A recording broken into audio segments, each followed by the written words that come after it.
All right. Ha, ha, ha. Yeah, yeah, yeah, yeah. Yes, yes, yes. We are back at it Unwrap. like crack addicts.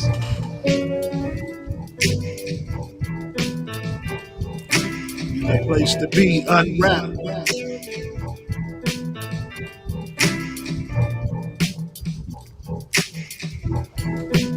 Yeah, we in it. Let's go, people.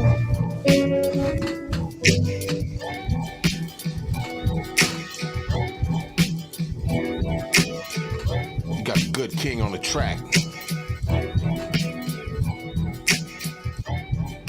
Outer space.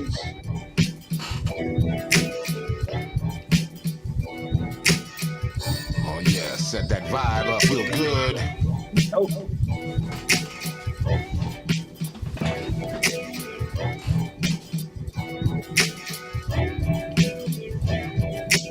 Unwrap, unwrap. Yo.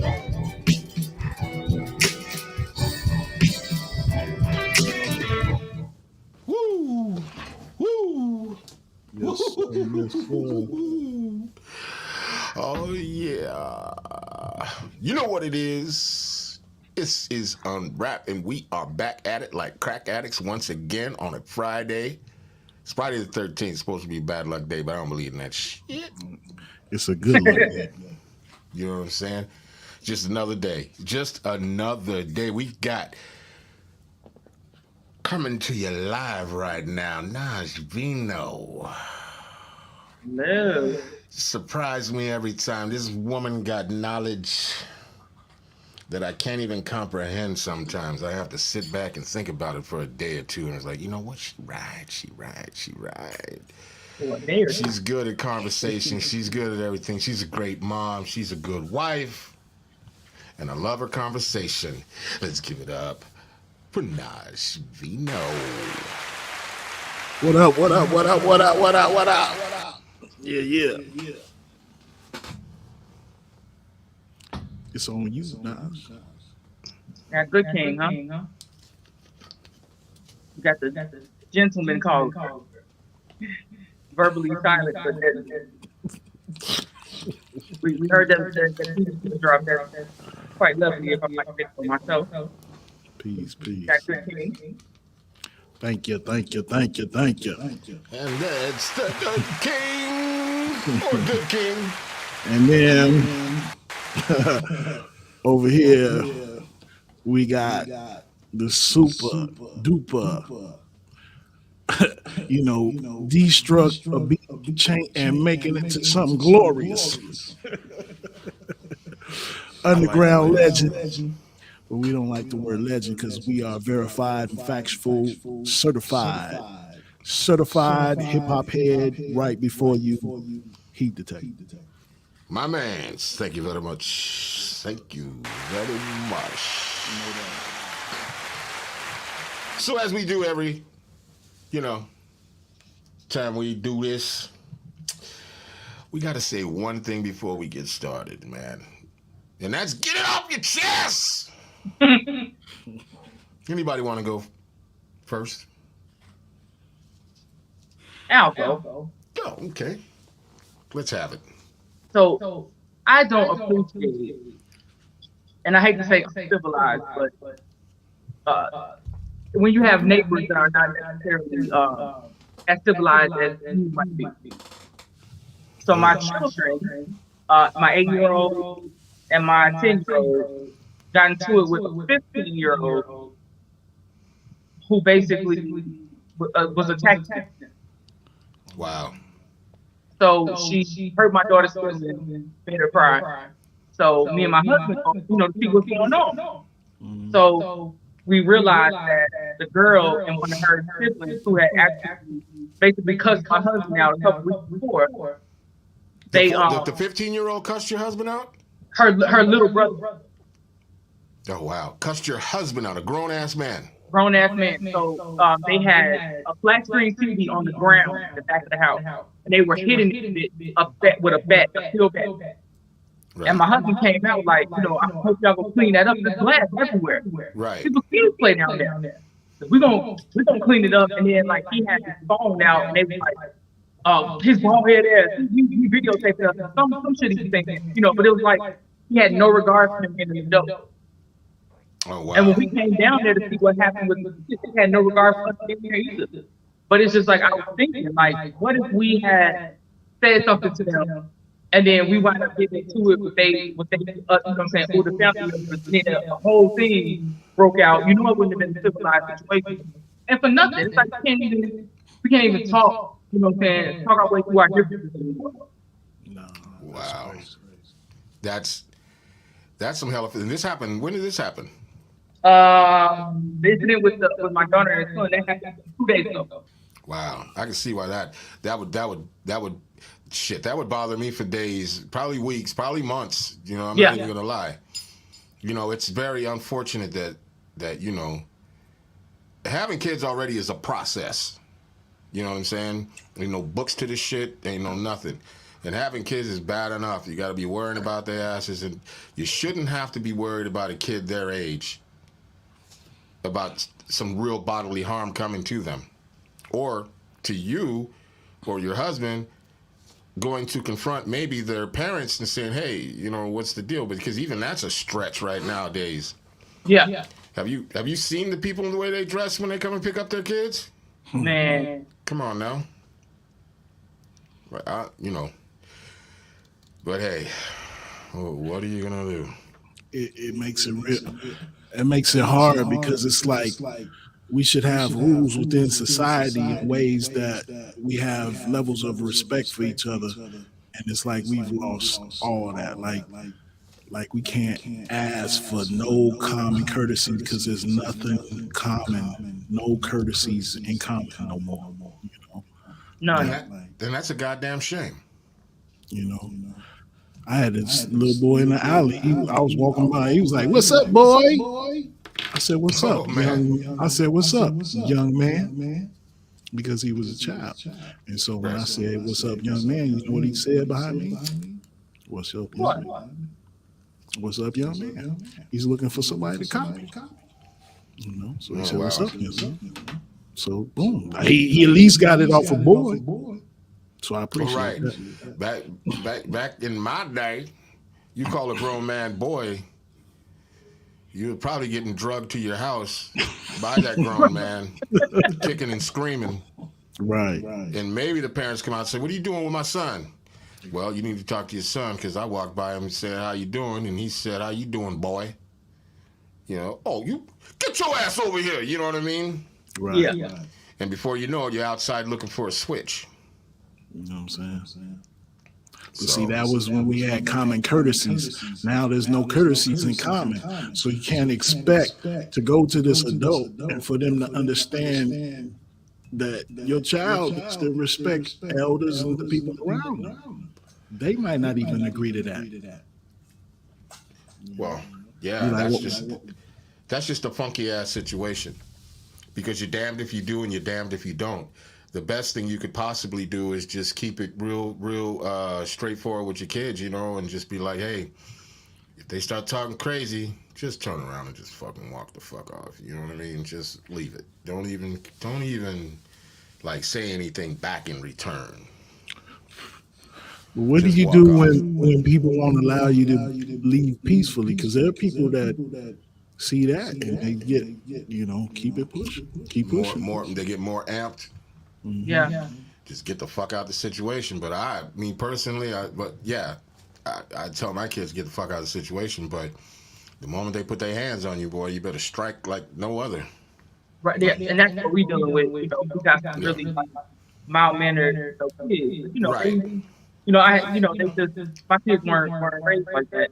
This environment that they're in right now, it's like it's almost it's difficult for them nowadays because they don't ever know what the fuck is going on or what could be happening, and shit, they don't know. You know what I mean? They're like, you don't know what we going through out here, mama. You know? Yeah. I find it interesting though. I remember back when I was in grade school, like if there was a fight, it was kind of unheard of. Like it would be so exciting. But I find now that kids, when people fight, they get so irritated and annoyed by it. Well, what they do is they pull their phones out, man. They ready to. Everybody's ready, especially the. I hate to say hood kids, but even the white kids. Everybody's ready to become viral. That's part of the problem too. Yeah. The internet has taken the humanity out of it. You know, back in the day, if you see somebody just beating on somebody for no reason, you intervene. You say, "Hey, come on, man! Like, what are you doing?" You know what I'm saying? You don't just like do that kind of shit. So a lot of the humanity is gone. And we have to remember that our kids are saturated with things on the internet that they can see, and some of these kids have become maybe a cross between the home upbringing and the internet.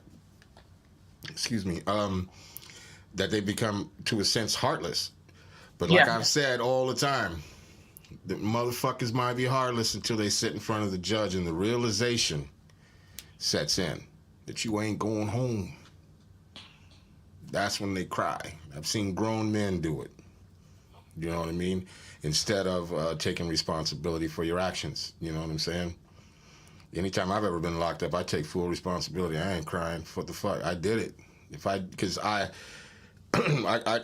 learned, not to get off subject, but I learned really quick that I don't plead for. If I did it, I did it. I'm not gonna try to bargain. You know what I mean? Of course I'm gonna try to get it the least time as possible, but I ain't finna cry over that shit. I ain't finna do nothing. You know what I mean? If I did it, I did it. I'm gonna take full responsibility for my motherfucking actions. Now, if I didn't do it, still not gonna cry, but I'm gonna fight the fuck out of it. You know what I'm saying? I'm not pleading out for nothing. But yeah, man. We need to explore that one a little more deeper. That's some good shit, Nashvino. Didn't mean to put your government out there like that. So, Good King, you got anything you want to get off your chest? Mine is simple. I don't agree with the 7-cent charge to buy bags at the store. So I grab bags and walk out the store, and I don't feel like a thief at all. Say less. Hey.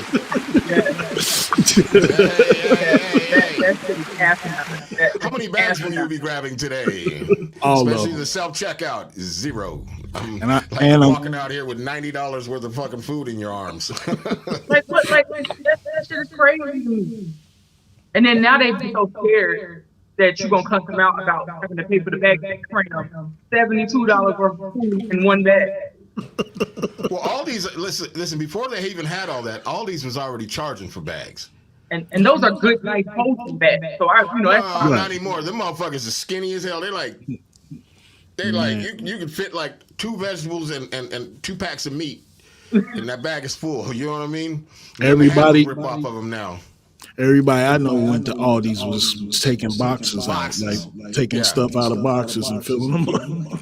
Yeah, I recently started embracing the box. 40 years now, I'm seeing box. But the reason that for all these taxes, it's really sad but Chicago bears the weight of the entire state as far as finances, revenue, all that shit, and so. In order to balance all that shit, they keep trying to come up with all these different taxes and shit. Because there was one point I remember, I don't remember exactly the year it was. It might have been 07 or 08, where Chicago legislation up in Springfield, they were trying to make Chicago itself a sovereign state. I do remember that. To take the burden off of the city from financing all the other fucking cities and townships and towns in Illinois, because the city does carry the burden of that weight. You know what I mean? So, yeah, that's wild. But they tax everything. 11%. You know what Crazy. I'm saying? It's the worst taxes in the United States. I think outside of New York and San Francisco, I think.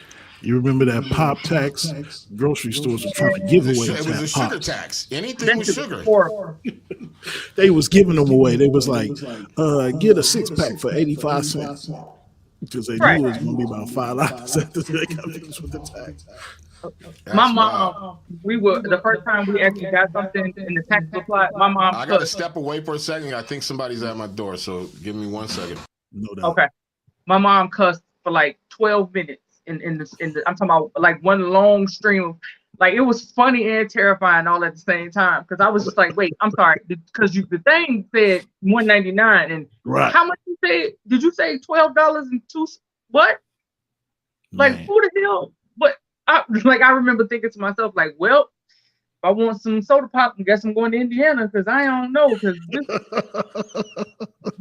I don't know what to say. Like we was jokers was getting the water bottles and taking them little Shasta little dumps and putting them in stuff. Like jokers was getting they fix a whole nother way. Like, man, you know, like it don't matter to me. I drink water. Like, keep it moving. You know, make some tea. I'm good. Honey, I'm all right. Like, I don't care nothing about that pop. No way. My father lost like 50 pounds. Stop drinking pop. That's my problem. I can say not to drink it, you know, and then I won't take 2 days, but as soon as I get one, man, like I hit the crack pipe and I hit it hard. You know what I'm saying? Like that's my fight. Are we talking about soda pop? Oh yeah. Talking about. Try not to. Yeah, that shit is like crack. Like sometimes nothing tastes better than a ice cold Coke in the morning. Man, like nice trick. Like I'm a Mountain Dew fan. That's I crack. can't really do Mountain Dew like that. I'll be like caffeine devil. Yeah, it's got caffeine and all kind of shit in it. Nah, when I was in the church real heavy, we used to bust Mountain Dew like we was drinking beer. So let's go get a dew and watch the game, bro. Wow. Man, I've been circling around that church like a crazy person. The hell's wrong with her? If you have Mountain Dew? Mountain Dew. That didn't sound country saying it. You know. So Heatdetector. Yes, sir. What you got to get off your chest? Man, I got so much this week. I don't even know where to fucking start. At the beginning.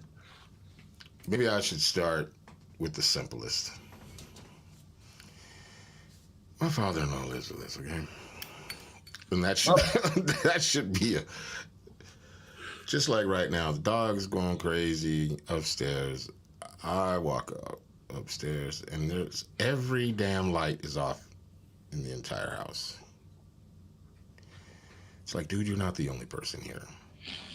You know, I don't know. In-laws. That's what I need to get off my chest. In-laws. Because there's just something, especially when they live with you or when they come to visit. Love my mother-in-law, but she could be overwhelming. And there's a lot to that. So yeah. Speaking of that, so she's got a boyfriend that she's bringing back over here when she comes back now in the next day or two. I'm like, but what about Roy? Ain't nobody thinking about his ass. Because when she's here, she be going in his room, they shut the door, and they be in there for hours. They both come out looking all disheveled and shit. And I'm keeping it one thou wow. Look, and keeping it extra thou. Hey, it's the fact. The facts is that senior citizens have more sex than anybody. If you go to any nursing home, they have the highest rate of STDs. That is a fact. That is a fact. So I told everybody in this house, if you think they ain't doing shit in that room with that door closed, you crazy as they are. So and to put it even more on the table, like so why every time he knows she coming, he's like, oh, what time's the plane coming? What time's the plane coming? He goes out and buys like the wine that they drank when they first met, you know, does all these things. He's prancing around the fucking house. He won't sit still. Like, there's a lot to it. So now you introducing this boyfriend into the crib, and no one's ever asked him, and he be getting on my fucking nerves, but I love the guy. But it's like, does anybody give a fuck about how he feels about this shit? You know what I'm saying? Yeah, that's our conversation that we had, like, when we get off this podcast. I mean, I'm talking about in-laws, whatever. I mean, I'm not trying to put anybody's business out there. Nobody knows who they are. No. I mean, I'm saying that's important. Like for real. Like he like low key be like really looking forward to it. No, I guarantee you he does. He fucking, like I said, he goes and buys the wine that they drank when they first met, and he's fucking around the house like, where was she at? Where is she? What time did she come in? Just told you 5 minutes ago, 11 o'clock. 10 minutes later, what time's the flight come in? You know what I mean? Then because he's never out of his room, now he's out of his room, he's fucking chilling, he's like having conversation, you know, of course he looks forward to it. They got kids together. Maybe it didn't work out, whatever, doesn't mean he still don't love her. Well, yeah, I hope y'all I hope they're gonna meet up outside of your house before they let. Well, they too old to get it on like that, like scrap. No, I'm saying if he shows up with that information, it might be squabble time. Is he coming too? She's bringing that motherfucker, and then they exactly. told me like, you're cooking dinner for all. What? Whoa! I don't even know how Roy feel about that. Like, this dinner is for this dude, and yeah, y'all motherfuckers might have to order out. I ain't getting in that. You know what I mean? Our niggas might have to order pizzas from Connie's or something. You know what I'm saying? Or, you know, I don't know, but yeah. Anybody out there that got problems with in-laws, man, hit my line, man. Let's talk, boy. Because I don't understand this shit. I don't understand. Everybody in the history of the world that has them. You got them kind of issues? Things, just stuff? Just, like, you're like, why are they like rubbing your head, like, why in the fuck are they doing that? Like, his ass will throw out everything in the refrigerator except for the shitty shit. You know what I mean? Shit, he'll take everything out. Clean the whole fucking refrigerator. Wipe it down, do everything. Throw away the good shit, and then put all the molded shit that should be thrown out back in there. Don't understand it. Leave something sitting around, coming straight out of his room with his dirty ass hands, just... Drives me motherfucking crazy. He done wiped the chrome off our goddamn fucking stainless steel fucking stove. Oh wow. He takes it apart every day like he works at McDonald's and it's closing time. You know how you got to take everything apart, clean every goddamn thing, or any type of place? He takes our stove apart like that every fucking morning. Even when it's clean. And scrubs it. He scrubbed the chrome off of our knobs. Yeah, I had to get that off my chest. Whew, that's why, you know what? Now I feel like I feel like I just won an award or something. I'd like to thank all my friends, Goodking, Nashvino. Thank you for being there for me. Thanks for understanding. I'd like to thank the man upstairs. Thank you. Yeah, and all the people that been there with me through the struggle. I love y'all. Good night. That's how I feel right now. It's wild. That just made that a good inhale. Cash money, baby. All right. Does anybody want to say what the topic is tonight? Because I'm anxious. Well, go ahead, because you ain't. Who, me? Well, I don't know, man, because I'm kind of partial to the topic, but okay. Is hip hop too mainstream to be real anymore? Is hip hop too mainstream to be real anymore? That is a fucking serious question to me. Absolutely a serious question. And I say that because I went to a concert this week to see Griselda. Not what I was expecting. I went there with my mean mug face and we're like, I'm just going to listen to this music and be like, in the crowd, like, no fanboy. You know what I'm saying? But just a fan of the culture. And I love that they bringing it back. My first hint should have been when we was walking from the car to the venue and this white kid was walking. He didn't even look like he was going to the concert. He had on some dirty ass, like Hawaiian shorts with some Vans on, dirty ass socks, I might add, scruffy ass t-shirt with a drunk collar. You know, the type with the collar is all wrinkled up at the bottom and it's hanging down. You can see little chest hair type shit. It's not even a V-neck. Hair all disheveled and shit. And he's walking by us and you guys going to the concert, man? I said, yeah. And he's like, I fucking drove from Grand Rapids, Michigan, man. I'm so fucking amped, bro. He's like, because we had hoodies on, you know, the Griselda, the exclusive ones, you know what I'm saying? Nobody had the shit we had on. But anyways, I had to say that. But, so he goes, I see you guys got your hoodies, man. I was going to wear mine, but I was scared I was going to get it snatched off of me. That's the first part. And in my mind, I was like, looking at him, thinking of the crowd that's going to be in there. Maybe. Highly unlikely, but a possibility. Look, we're going to see Griselda.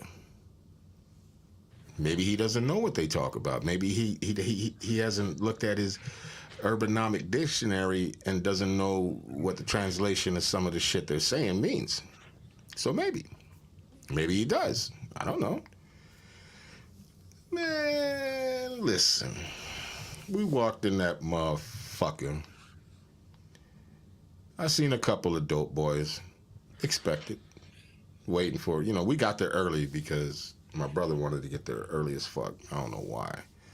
But, yeah, so we walked in and there was like a lot of hipsters and a lot of white people that you would not expect to be at a serious underground dope slanging, gun slanging, bars, grimy beats, Wu-Tang style type shit. Now, I'm talking about Wu-Tang before they went mainstream.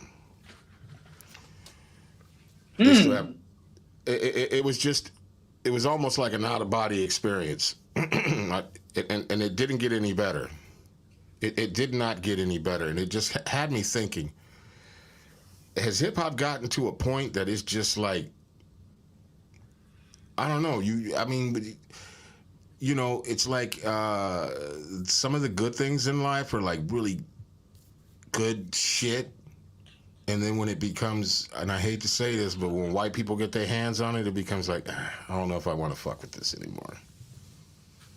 You know what I'm saying? Yeah, I think there's like layers, the whole, like there's so many facets to this topic because you just mentioned Wu-Tang, right? I was thinking, Method Man started out last eye going every which way. He just looks like he's trying to like murder anyone at the purse. Right. Now he's all shiny and fabulous and whatnot. I don't know if you listened to the last joint where he's on with Conway the Machine, boy. That's the Method Man I like. I'm talking about his appearance, though. And I think that he might be a bit mindful of what he looks like on the outside now, because I'm noticing him like slowly stepping back into. But again, he's on a joint with Conway the Machine called Lemonade, and I swear it's probably one of the best fucking verses that motherfucker wrote in years, and he is going in. And it's like, oh, I got goosebumps when I watched that video, and I was like, that's the meth I've been waiting for. You know what I mean? Us people as melanin, when they get kind of that way, it's like, yo, you kind of look back and you, and then they'll do something kind of on the slide, like, no, yeah, that's who I've been waiting on. You know what I'm saying? But why we gotta wait? You know, because the culture, as my thoughts were going, the culture is getting sucked up like Elvis did rock and roll. That's my feelings. But is there? I can't see any facet of entertainment in culture without a melanated influence. I mean, you know what I mean? Like, what would it be? We'd be living in a bland ass potato salad. That's what it would be. Well, we wouldn't. Maybe the rest of the world would be. I mean, someone asked me. They said, "But isn't what is hip hop? What is hip hop?" I know. I got the answer. I ain't gonna answer. I'm asking y'all. What is hip hop? But is it possible to change? Like it started out one way, you know, and it is what it is now. Do you think? So if it had never changed, if it was exactly the way it was the first time you heard hip hop song, the first time you were hip hop culture, it was that thing right now. Do you think it would be fantastic?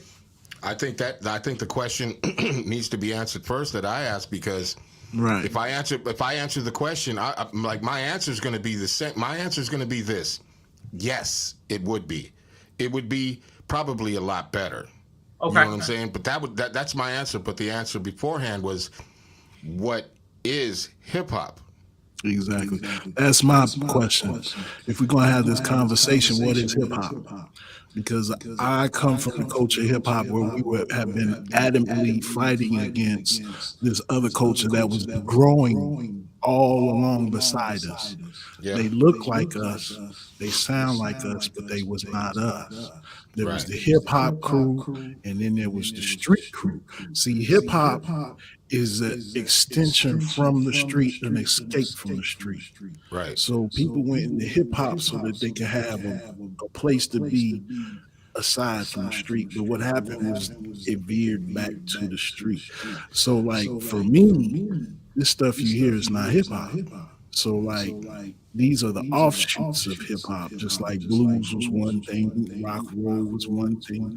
I give them what they call it. They call it drill music. They talk about us, call us hip hoppers. Yeah, but that's part of hip hop. That's part of the misunderstanding of what hip hop really is, because hip hop is a culture. Hip hop is a culture, and it's multifaceted. So you know. As I was explaining or speaking with someone earlier, hip hop is a culture, and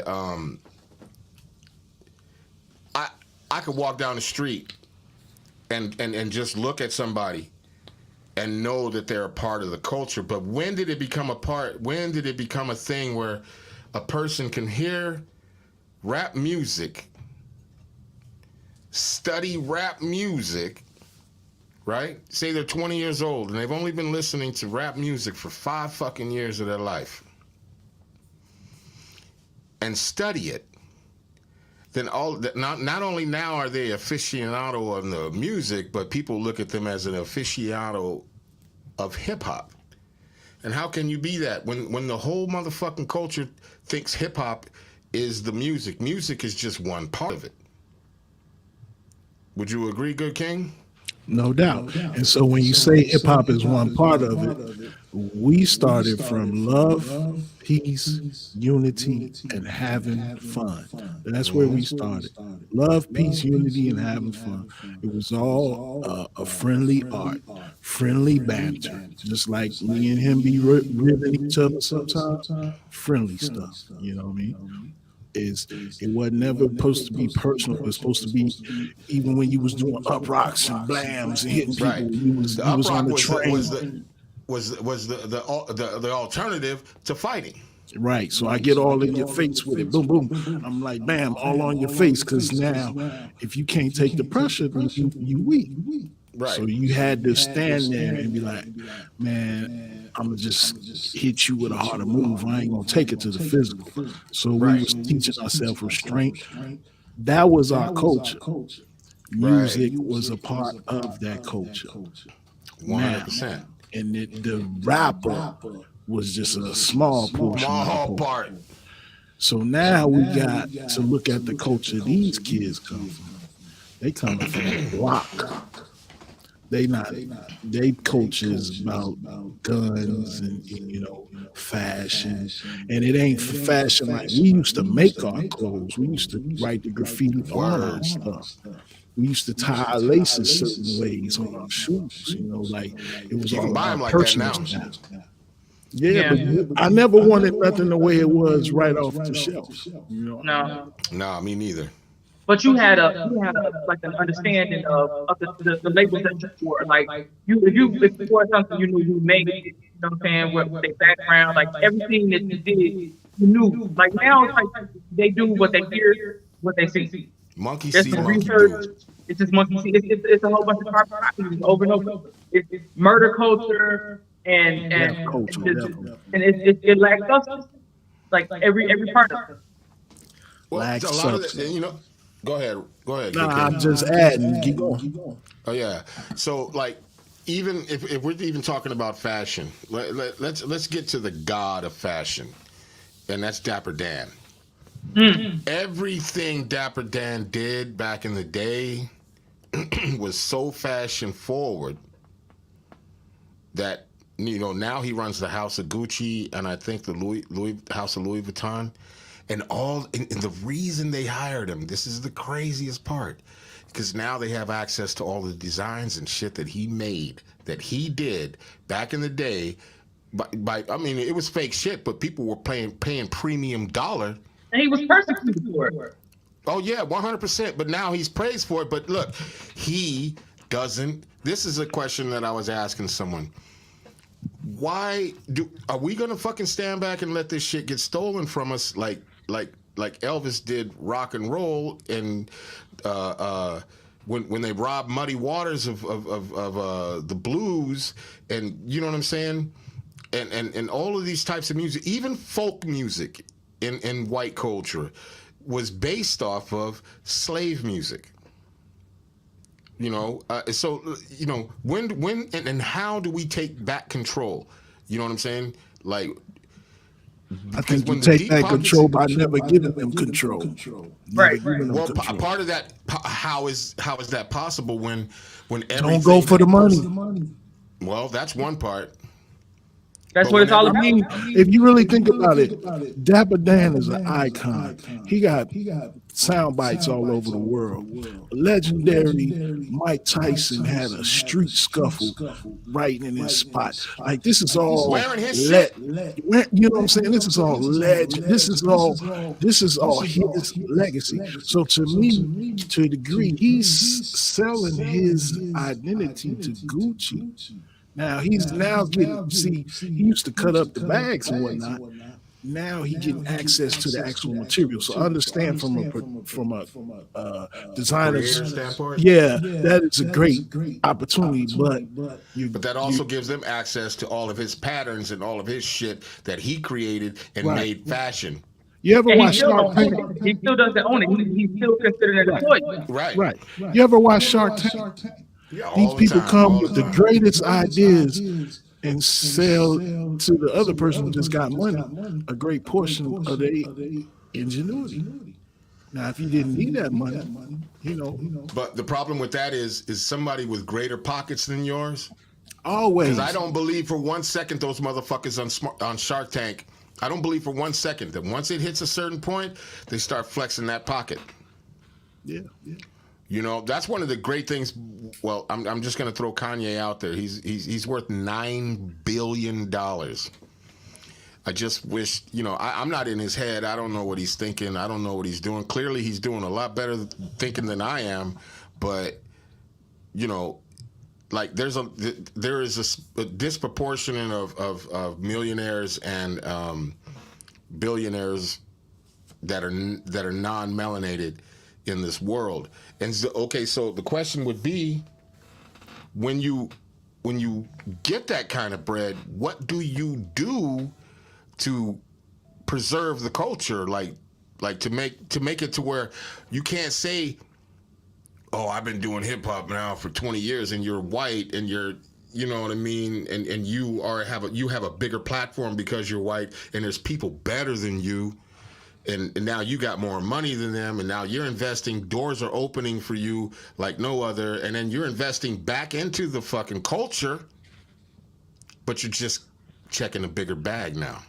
I think, Well, go ahead. go ahead. I think you have to establish something that is yours and don't compromise for it. Like Fela Kuti, he started the shrine in Africa. That's where he lived. That's where he played all day through the neighborhood. The culture developed around it. His son still owns it. You go to the shrine in Africa, they sing to him like he's a great leader. So like that's established. Like as long as we leasing ourselves, that's still like sharecropping. I'll be worried about billionaires that didn't really create nothing. They don't really they've been propped up. So it made me wonder, is a billionaire really that big anymore? Go ahead. I mean, put $1 billion in my pocket, I promise you. Oh yeah, for us. You know what I'm saying? But everybody doesn't have the presence of mind to walk into that way. You know what I mean? Like I think there's some people that come from nothing, and number one, they don't know what to do with it when they get it, and then they have no idea how to fit in it. You know what I mean? Well, part of the answer to that is quite simple. I mean, culture vultures. Yeah. I mean, that's all day and every day, and that was prevalent when I went to the Griselda concert. It was, I mean, it was so much what I was not expecting that it was a downer to me, because I wanted to be in that element of just grimy hip hop, and just I wanted to just live in that moment, you know what I'm saying? And because there were just people there that, you know, that I clearly could see they did not understand the culture or even what these men were even speaking about, because, you know, I understand where they come from when they say half the shit, and most people of melanin understand where they coming from when they say that shit, and how they saying it, and why they saying it. You know what I mean? Because they've made it very clear. They ain't switched up. They ain't done nothing. Like, they speak that shit, which I respect. But that, I don't know. It was too much. It was a little much. It was a little much to take in. It's one thing to watch the culture be raped and shit from sitting in the house or whatever, but it's another thing to just see it and just like, what? It's 2022 and this is where hip hop is going? I expect growth and different people being influenced by it, but there was a point in time in Goodking and Nashvino, I'm pretty sure you both will agree with me, there was a certain time you couldn't be hip hop unless you not only understood it, you had to dress it, you had to fucking either be a break dancer or know somebody who was break dancing or a part of a crew or something, or you had to carry crates, or you had to be around a DJ or DJ yourself. There were so many things that you had to do. I've done all of them. And I'm not trying to make this about me. I'm just saying, I used to be a graffiti writer. I used to be a DJ. I fucking did, I breakdanced. I did everything. I was so in love with it. The culture. I was so in love with hip hop. And hip hop actually saved my motherfucking life. So that's how much I love it. And to see it almost devolve into something, you know, it's I mean, I gotta say, in my time of coming up, Public Enemy wasn't getting charged with a RICO Act. You see what I'm saying? X-Clan wasn't out here speaking on the dead, you know. So Tribe Called Quest, Jungle Brother, I can go on and on. Yeah. A party, ahead, people Talk with about party it. MCs. Like, I ain't gonna lie, there was some Kid and Play joints I would bump. and we would get in the party and move, man. Man, we was having fun. Kid and play kickstep. Oh my God. There's a reason why they had their own movie. There's a reason why they had 3 movies, because they had a movie. There was variety. So you had conscience hip hop, you had gangster hip hop. Just like, for instance, now they have also buckled us into just the one thing, hip hop. That's a hip hop song. Hey, that's a hip hop song. And it's not. Hip hop is the culture. People forget.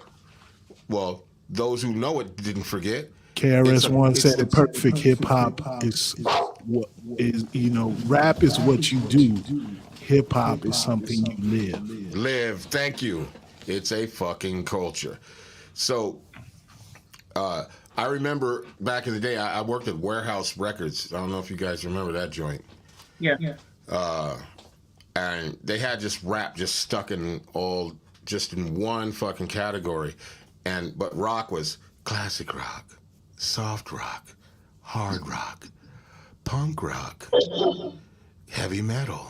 You know what I mean? It was, and I made a big fuss about the shit, and I ended up meeting one of the sales representatives.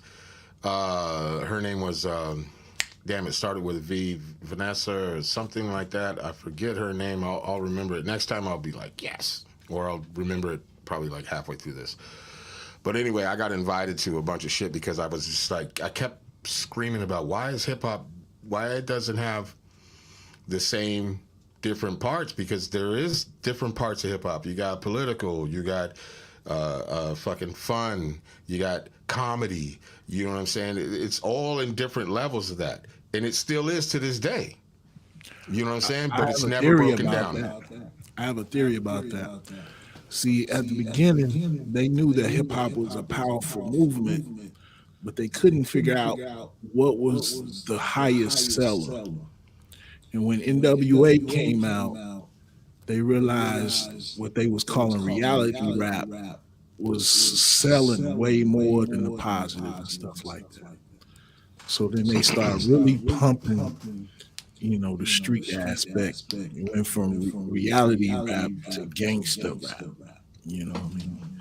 And then once it became gangster rap, it just, like we used to have all common things. Like, man, them producers ain't even using breaks, so they ain't know nothing about records, man. It start from the DJ.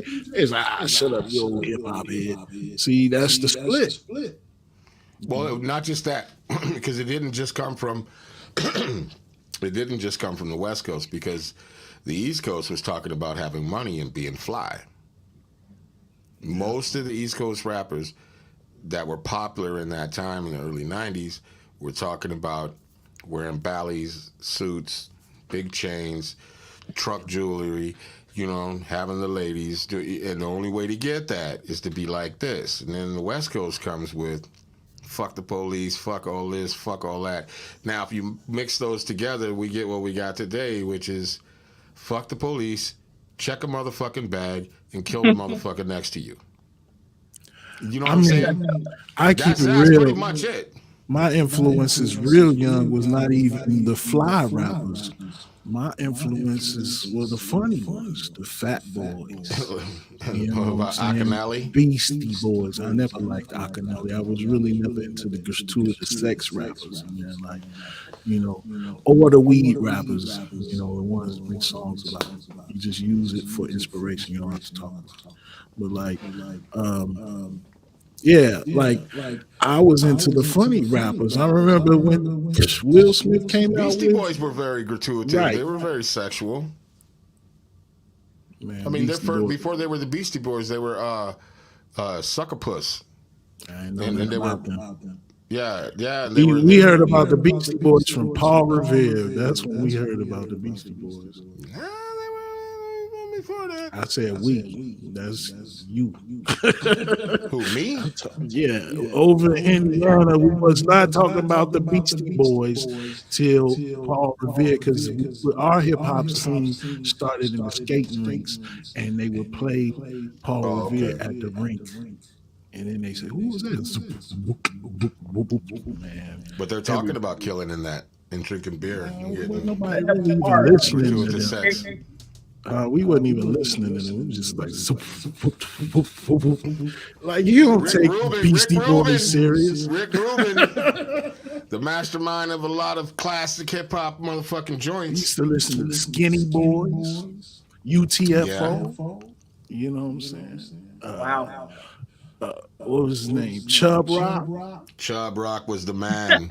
You know what I'm saying? It's Chubb like Rock Chubb man Rock. steps on the scene with the pocket full of green. You know what I'm saying? I used to And you know, the listen. crazy thing is that dude was supposed to be a doctor. Yeah. He was going to medical school when he blew up on rap. Yeah. Oh, so Yeah, I used to listen to, like, I was listening to more of a positive MC, like, you know what I'm saying? Like, I I wasn't, like that. you know what I mean?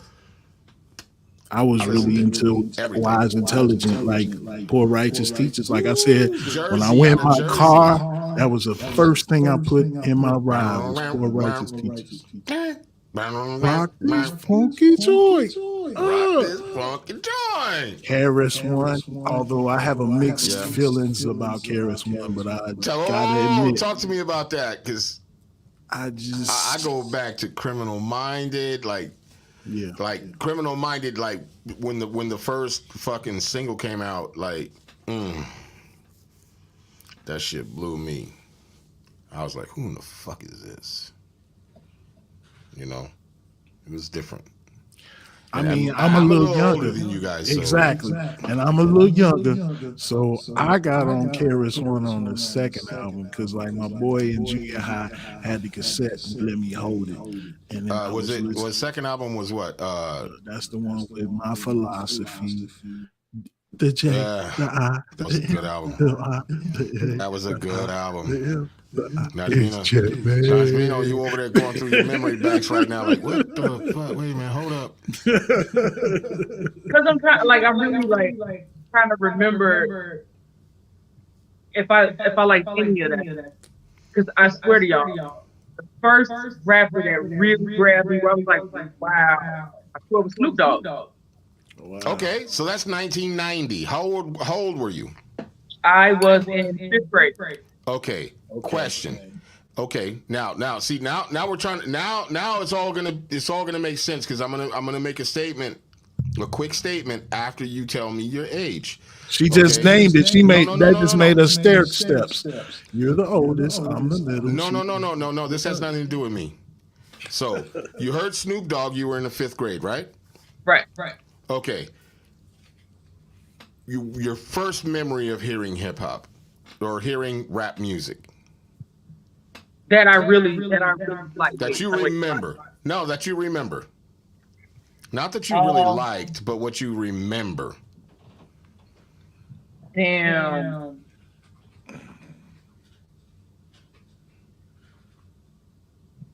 Okay. Yeah. It's got to be that. So Because you other stuff, never- I heard it, I didn't care. So before that, you're saying in your household or on the streets or anywhere you were at, you never heard anything else. Because in my house, we listened to Earth, Wind and Fire, and Yeah, but you were young, Beyonce, and it was a fresh new music. Actually, it was in the night. When were you? I'm not going to ask I was you. born in 1981. Okay, that was a great time for hip hop. So when I got out on my own, you know what I'm saying? Like the people around me were listening to TV. Okay, that's in the 90s. No, So the first that's, actual- That's like that's in the 87, 80s. That's in the 88. 80s. So the first actual, so the two album, Doggy Style, I purchased, That was in the and then 90s. I went and got Eazy's album, the one with Give Me That Nut on it, which I can't remember what it's called, the album. But I will tell you, those two albums came out at different times. What I'm saying, that's the first two albums Right. I purchased. Because Doggy Style came out in like 90, I want to say 91, 92. And I was in LA at the time, and they wouldn't stop playing that motherfucker. Like at midnight when that motherfucker dropped, and it dropped in LA, so there was no lag time like it would have, because it would have been a minute for them on the East Coast to get it. Okay. You know what I'm saying? The internet was still a brand new baby. So, you know what I mean? shit was being shipped and still barcodes and still all kinds of shit. So that album, when it dropped in LA at midnight, every radio station played it. Any radio station that played any hip hop played it all the way through, nonstop, for 2 fucking days. Well, I would have been happy to hear that. I mean, you put on any radio, your favorite radio station, switch to the other one. Nope, still Snoop. Still Snoop. It's interesting when you say that. It makes me wonder how close in release those albums are, because that album, I believe, is Eazy-E without Dre album. Yeah. So most that definitely. has to be around the time he's at Death Row. So those might have been kind of out at close. They were close, proximity. but they were close proximity. But I believe, now don't quote me on this, but I believe Snoop's was dropped before that album you're talking about, because Eazy-E was like he was on the ropes because actually it was the Chronic that set it off. So you might be right. The Eazy-E joint might have been because they were at Eazy-E's neck. But not long after they dropped the Chronic,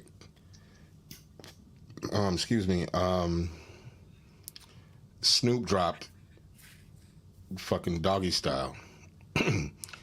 But well, all that to be said, and in 91 you were how old?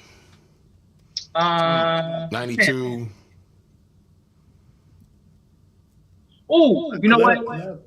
The first song that I really heard was Deep Cover. Snoop Dogg and Dre. Exactly. And that was 91, 92.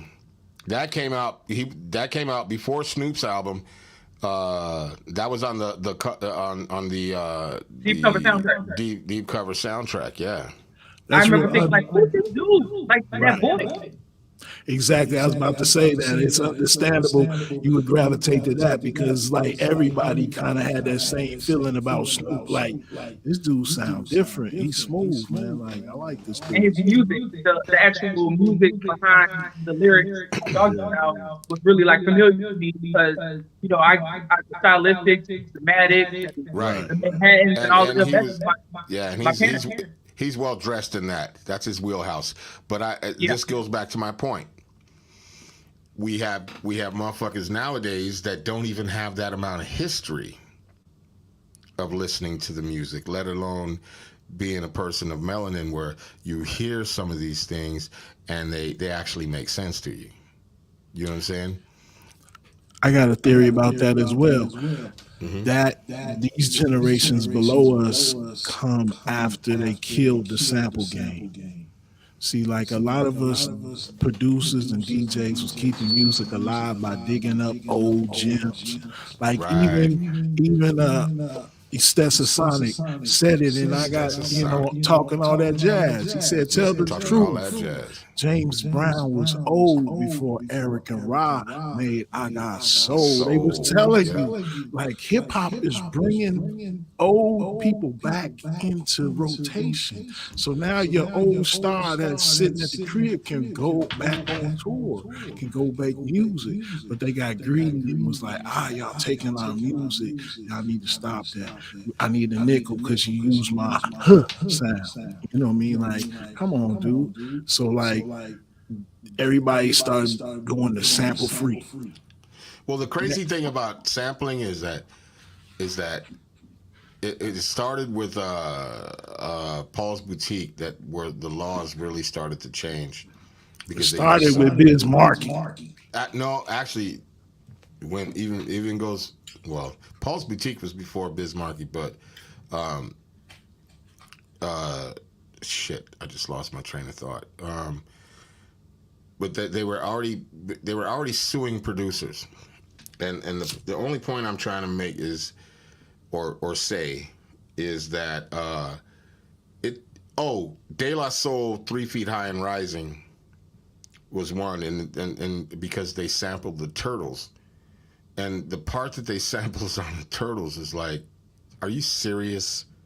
Like, You know what I mean? And they wanted all the money from the whole album, which made motherfuckers that didn't even realize what was going on come out and be like, wait, because there's so minuscule samples that, like, you know what I'm saying? And you can't even, okay, yeah, it's similar. But let's go back and look at all your white music. And if we can go back and just say, isn't that similar to Muddy Waters, what you did? Isn't that similar, and why, it's just a rape of the culture all the time. Music is always building off of whatever you heard, whatever your influences are. Hip hop is no different. Rap music is no different than rock and roll, country, or anything else, except for we are the people who made all of those. And who's really taken from who? Yeah. I think the difference comes from there's a payment like $6 if you replay somebody's stuff. But if you sample their actual sound, that's where they're coming in with it. So like the fact that these rock and roll dudes will actually learn how to play the instrument and do it themselves, that's why the other musicians gave it the music clout. But when it came to rap, they would say, well, you using my sound. You using me. That's me on the horn. So they get mad. But it's like, dude, I'm bringing you back. I pulled you out of a garage. You was dusty. Goodking, to make it even better what you're saying, not only are we making it relevant, we're not even using it the way you used it. Not at all. I'm just using the sound. Not even using it the way you use it. We're not even in the same fucking category when we talk about that. And if you disrespect me as saying I'm not a musician, because what do you musicians do? Well, you learn a riff, right? You learn how to play that riff differently, right? The first thing they teach you in music theory is chords and shit like that, which are basic chords. You can make I can take a basic chord and turn that into some crazy shit. What are you gonna do? Is Beethoven's family gonna come after me and say I want my bread? You know what I'm saying? Like, the fuck out of here. You know what I mean? It makes no sense. It's just like I watched some shit real quick. I'm sorry. I watched, I think this kid's name is Steve Boudard or whatever. He got famous over the COVID, dancing in his fucking robe and making beats and singing to them live, right? Yeah. Steve Boudard or whatever his name is. So I watched him. He's got now like a podcast, and he's got all these famous people on there and shit. Man, hats off to him. Because he did that shit. You know what I'm saying? But it was him and this famous bass player and DJ Premier. And I thought to myself, okay, I don't know how this is going to work, but I want to see it. Because the reason I thought that is just, how was DJ Premier going to get put in this? Is he going to like play drums? Is he going to just be there as a DJ? And if he's there as a DJ, is he going to show that them turntables are instruments? And I'll be goddamn. Premier didn't touch no drums. He didn't do shit, man. He found sounds that hit the same pitch as what they were playing and did shit on the turntables to make that shit sound like it was a motherfucking instrument, man. Shout out to fucking DJ Premier, man. That shit was cold. That's what's up. And it just verifies everything in my head. Like, what we do is not for nothing. It's not, we do this shit, man. Like, I got quick equipment all around my house. How dare somebody tell me I'm not a motherfucking musician? You know what I'm saying? Because if I could take one key of your shit, turn it into something else, what does that make me? If you can take one key, if I just give you a bass line and all of a sudden you're like, now you're a musician, but if I can do it with the equipment and shit that I have and do it even better, I'm not a musician? The fuck out of here. So I wonder though, what? Because you can argue that in any art form, like someone's going to be inspired by someone else in some kind of way, Oh, without a right? doubt. But I think about some of these situations where you have, let's say, a remix. So you find that more often in like R&B. So Anita Baker has a song called Angel, right? You're my angel. Layla Hathaway remixed the song, right? And personally, Layla Hathaway's version of that shit is banana. And that's the only version of the goddamn song I want to hear. Okay. So Opinion. Anita Baker, should she be upset because she took the song and freaked it? And Now, Layla Hathaway is a person of melanin, right? Mm-hmm. So generally, we don't get upset with somebody doing something like that because that is the greatest form of flattery. Shit. But Anita Baker is a different animal. I will tell you this: you can't find her shit anywhere. You know what I mean? She has struggled to fucking get all of her masters and shit back. You know, but then again, this is part of the struggle, and this is part of what we've been talking about. Just to clarify, though, we can't just diss the non-melanated people. We got to remember Dolly Parton. Dolly Parton, but she gave it up because she knew. She said, "Man, when she heard me, she's like, she killed my song.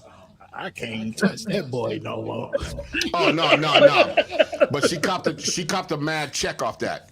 Yeah, she thanked it, but she didn't diss her. But that's what I'm saying, though. That's what I'm saying. So now we're talking about, like, you know, the evolution. It's called shut up money. It's called shut up money. I'm with you when you're people, right. Look. She thanked her, didn't diss her. Look how Shaka Khan did Kanye when she heard it in Through the Wire. She dissed him, and she got paid. She dissed him until she dissed him until she got the fucking check. But there's a lot of other people too, though. That's the reason why I brought that up the way I did, because Etta James, Etta James got mad when God bless her soul, but she got mad when Beyonce sang her song at the inaugural. And that's what I'm saying. So the point I'm trying to make is, no, but wait. Where do we draw the line? So where do you say, okay, I'm flattered that you did that, thank you for the check, or do you just like, I feel disrespected? Who like the audacity of you even think you can march it up and do something? Etta James got mad because she wasn't invited. Well, yeah. There's a difference. That didn't have shit to do with somebody, just putting a song out or whatever. It just so happened that it blew up because Beyonce did it, and she did it quite well. So the old pissed off lady is mad, even though she wasn't mad that long, because then people go look the song up because Beyonce did shout her ass out and whatever, and said, I don't know if I could do this, type shit, you know what I mean? But boom, did it. Don't be mad. Now see, that's a whole nother fucking bag of beans. Yeah. But like as Goodking was saying, I wanted to say something about, when MC Hammer came out with Can't Touch This, right? Rick James got 1 penny off of every album that was sold. God damn. Rick James didn't give a fuck. Well, first of all, he didn't think MC Hammer was going to blow the fuck up like he did. You know what I'm saying? And I'm sure along the way he kicked himself in the ass, which in turn, other people start looking at. You know what I mean? If they're going to sample this, but what MC Hammer's producers and shit did is they used an entire 4-bar loop.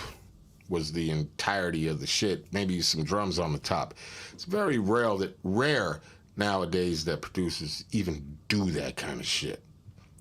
I'll say this, during that time, when I heard, from my perspective in my life, at that time, when I heard Can't Touch This, that made me go look up Rick James. I had heard him around. You know how you hear music around, you don't know what you hear because your father or your mother listening to it, so you don't know who you were.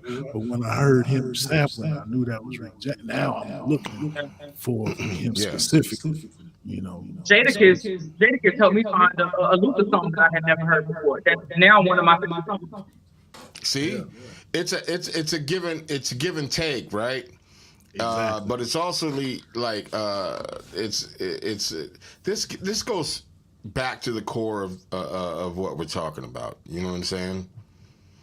What happened to hip hop to where, you know what I'm saying? Like I don't know that the people, the culture, you know what I mean? What's gonna happen when you know what I'm saying? Like, when is it going to get to a point to where we don't even have our own culture no more, and our culture is the entire culture, and then no one even understands where and how it came from or anything else because it's been hidden? And I say that to say this, and then I'm going to shut up, that the like news channels, it's public shit now to say things like, oh, no cap, or oh, don't be hating on me, back to you, John. You know what I'm saying? These are words and shit that come from the fucking culture. And I used to hate it when I used to hear them say, you better go, girl. I said, oh my God, that's done. That's over. We can't say that But no more. with that being said, what if let's say it's gone, it's so mainstream that you got somebody's grandma in the grocery store saying no cap, shit like that, or you got Two-Chainz, and you see an old lady see Two-Chainz in the mall, she freaks out, oh my God, it's Two-Chainz. What if it gets so mainstream to the point where we just let them have that shit, and then you got groups like Zelda and other people that emerge, it just kind of like breaks off into another subculture, if you will.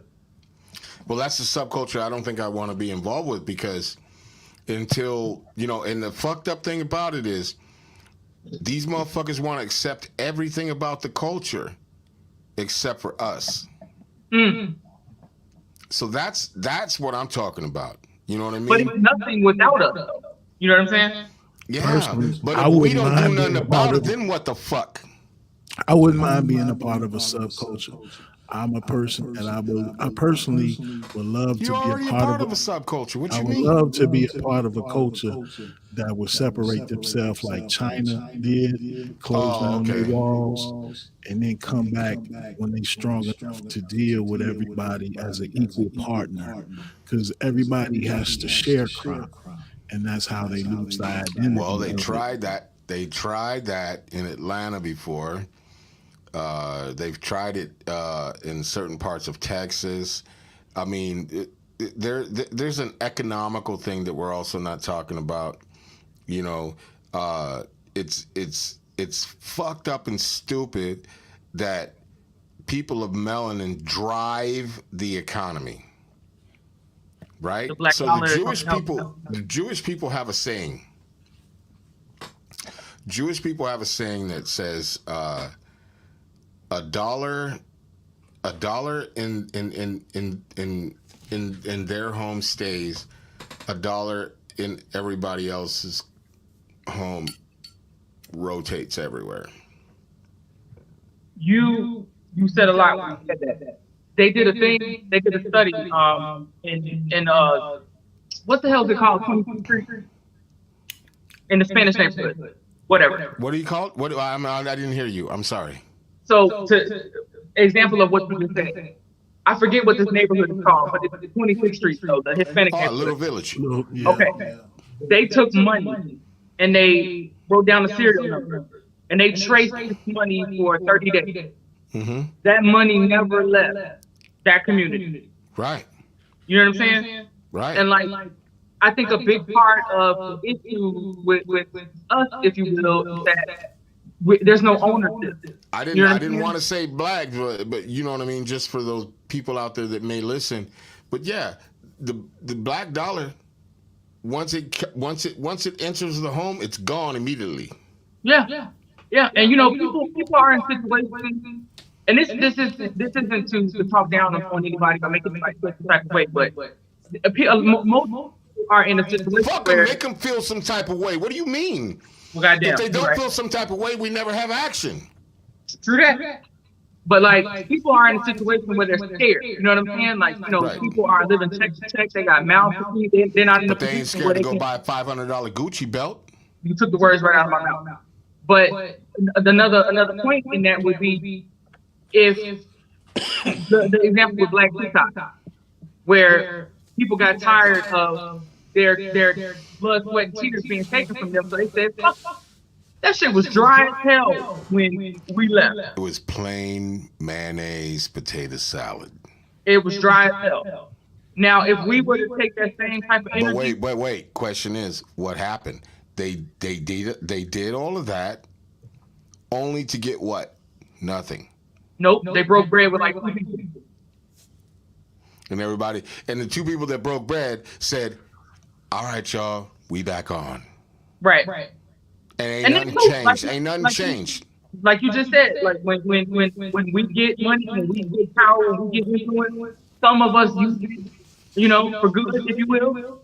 And some people just break wide and be like, you know what, I'm straight, I got mine, I'm good, live your life. And all of that is considered hip hop, but that's not the culture. So that goes back to the fucking whole shit. Is hip hop too mainstream to be real anymore? And even to be real to me means I recognize Nashvino. I recognize Goodking when he's walking down the street. I'm like, yeah, that's my compadre. That's my peer. You know what I mean? By the way you walk, by the way you stand, by the way you. You mean Navy Pier? No, nigga. No. I'm not a nigga. All right, brother. Whatever. But you understand what I'm saying. I recognize it when I see it. When you say, I'm gonna ask both of y'all this question. Goodking, when we say is hip hop too mainstream to be real, what does real mean in your eyes? I mean, real is like a flavor you can't get nowhere else. Okay. I remember when Sweet Baby Ray's barbecue sauce first came out. I mean, people was using KC Masterpiece and all kind of garbage. Man, people's like, you got that Sweet Baby Ray's? Now you can get that everywhere. So it's not special no more. I used to have to go home on Tuesday and tune into the little radio and try to get a little hip hop that was all static. And I would listen, and I come back to my few little homeboys saying some raps, and they knew what was up, and we was like a secret society or something. That's when it was cool for me. Now it's so saturated that, like I said, to be real, you'd have to disconnect from this culture and go into your own little crew and group, whoever will come and just do whatever you do. And I don't even think you should call it hip hop. Like to a degree, I hate to say it, what they wanted hip hop to be, that's dead. That's dead amongst the youth. Now it's a few of us pumping. And as long as we live, we can pump. But if they don't gravitate, it's just like those records that's sitting in that garage when they don't let us sample. That music is dead. I got a crate full of great music.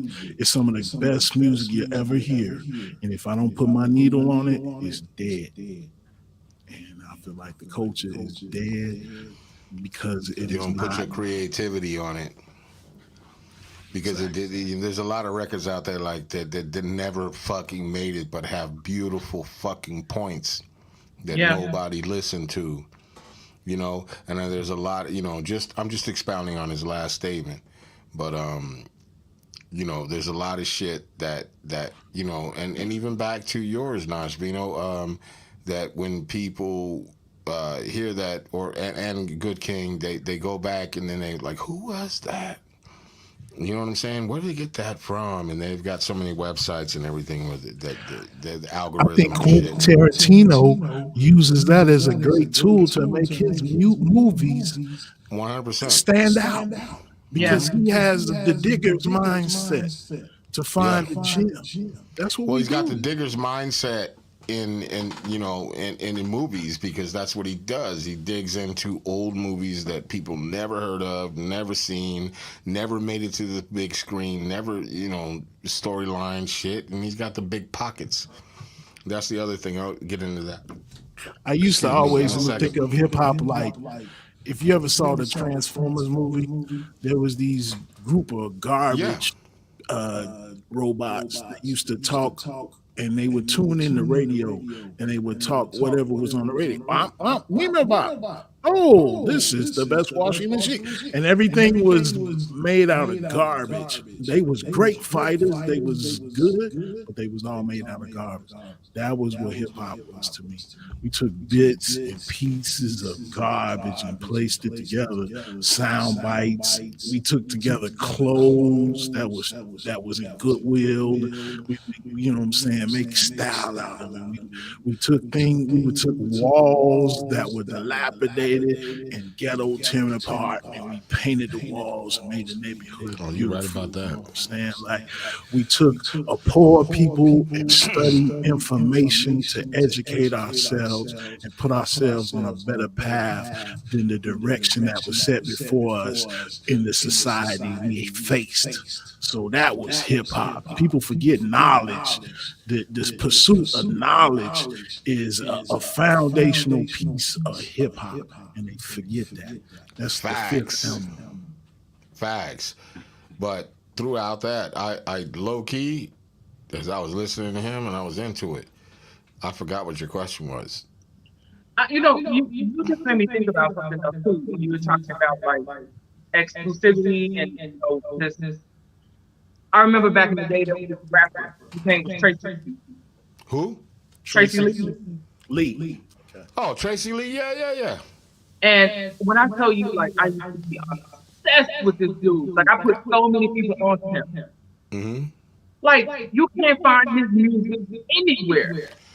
You're just not looking hard enough. You can find everything, anything you want to find. The last time I found it, I got it from like a CD replay store, like the Or actual you'll CD. find it from a Russian or Polish. I mean, you can find it. Trust and believe, the way the internet works, you can find anything. But I'm It's got- like it's not on any other screen. Like it's to me. But the point I'm trying to make is like Okay. shit like that. You know what I mean? Like I'm like finding people and being like, oh man, check this dude out. Like you still get that, but it's not the same. You know what I mean? Like No. it's just I miss it. Like Well, the internet made people have the attention span of a gnat's dick. Yeah. So yeah. If you can't keep somebody's attention, it's hard to do anything. But there's also ways around that as well. You know what I mean? I stayed studying and doing my research on things so I can speak factual about things. You know what I mean? I got my own memories. You know what I mean? And sometimes the memories on my mind, the dates might be a little fucked up or whatever. That's neither here nor there. Well, kind of here and there, but we live in a weird state right now on music. Period. Rap music makes more money than any genre. And the craziest thing to me is they couple everything under hip hop. If it's R&B, it's hip hop. If it's whatever, it's hip hop, and that's not what it is. You know what I mean? Hip hop. I remember a time when Ice Cube had a song. Oh, you straight R&B, straight R&B. That's straight rapping bullshit. Like, man, that's how they felt towards R&B and hip hop and house music. We was anti. So, like, for these things to all be included, it just kind of, I know they were to be a hip hop soul artist, you had to be with us, you know what I'm saying? Like, Lauryn Hill was with us, you know what I'm saying? Like, Mary J always got the stamp. Oh, Mary J got the key. She got the key because she was the first. That's why they call her the female of hip hop and R&B, because she. First of all, she didn't come out with no synthesized ass bullshit. It was all samples and the She incredible came thing out with is, Grand Poobah. That's big. Man, no, but the thing is, she also wrote all of her own songs and did all of her shit. I don't know if she does anymore, but I'm talking about the early Mary J. with all sample album came out. That's just like Jodeci. When Jodeci came out, like holy shit. yeah, yeah. But you know Devontae what? Swing. Would you guys what would you think about the like it's the classification of the music now is kind of backslide. Remember, I think that the not. I'm sorry if I cut you. I think that the line has been so thin because I listen to some of these dudes where some of them they're singing and it's auto tuned and it's like, hey, you rapping, you singing, you know what I mean? what the hell is happening? Some of them are like kind of singing, but if you're not a studio head or somebody that's really into it, you would not even hear the auto tune in their voice. Nope. You know what I'm saying? You just think like, oh, that's how he just sounds. No, he's auto tuned. There's a lot of auto tune. I don't blame T-Pain. It's just the industry. Everybody jumps on what's next or what's being done.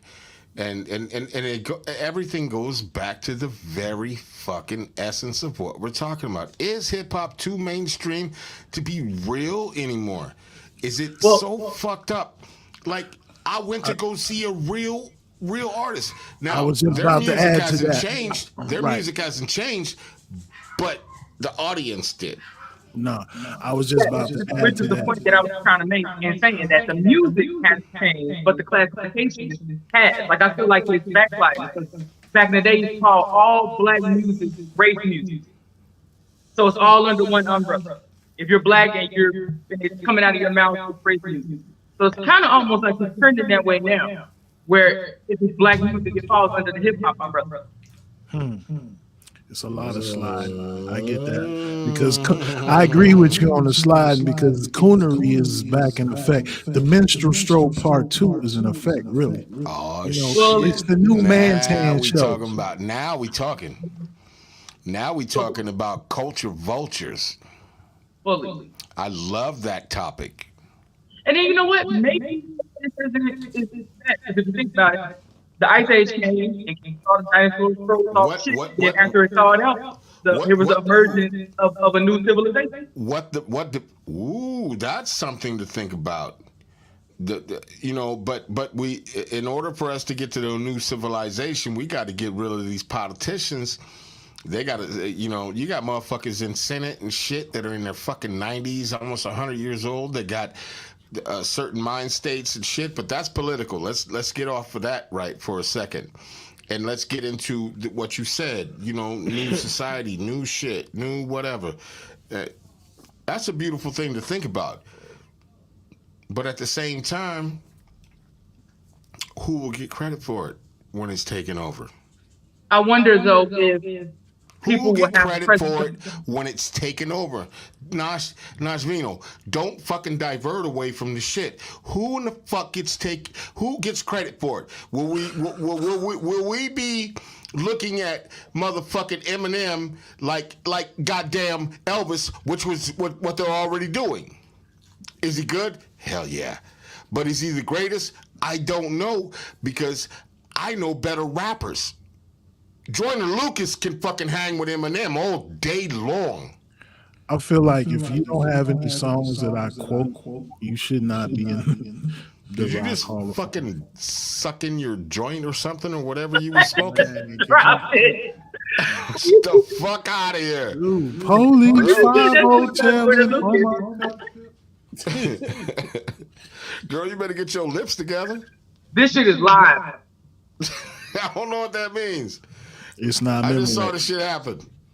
I don't know what I saw. I think Well, again, whatever. it's Keep back pushing. to the point. Back to the point.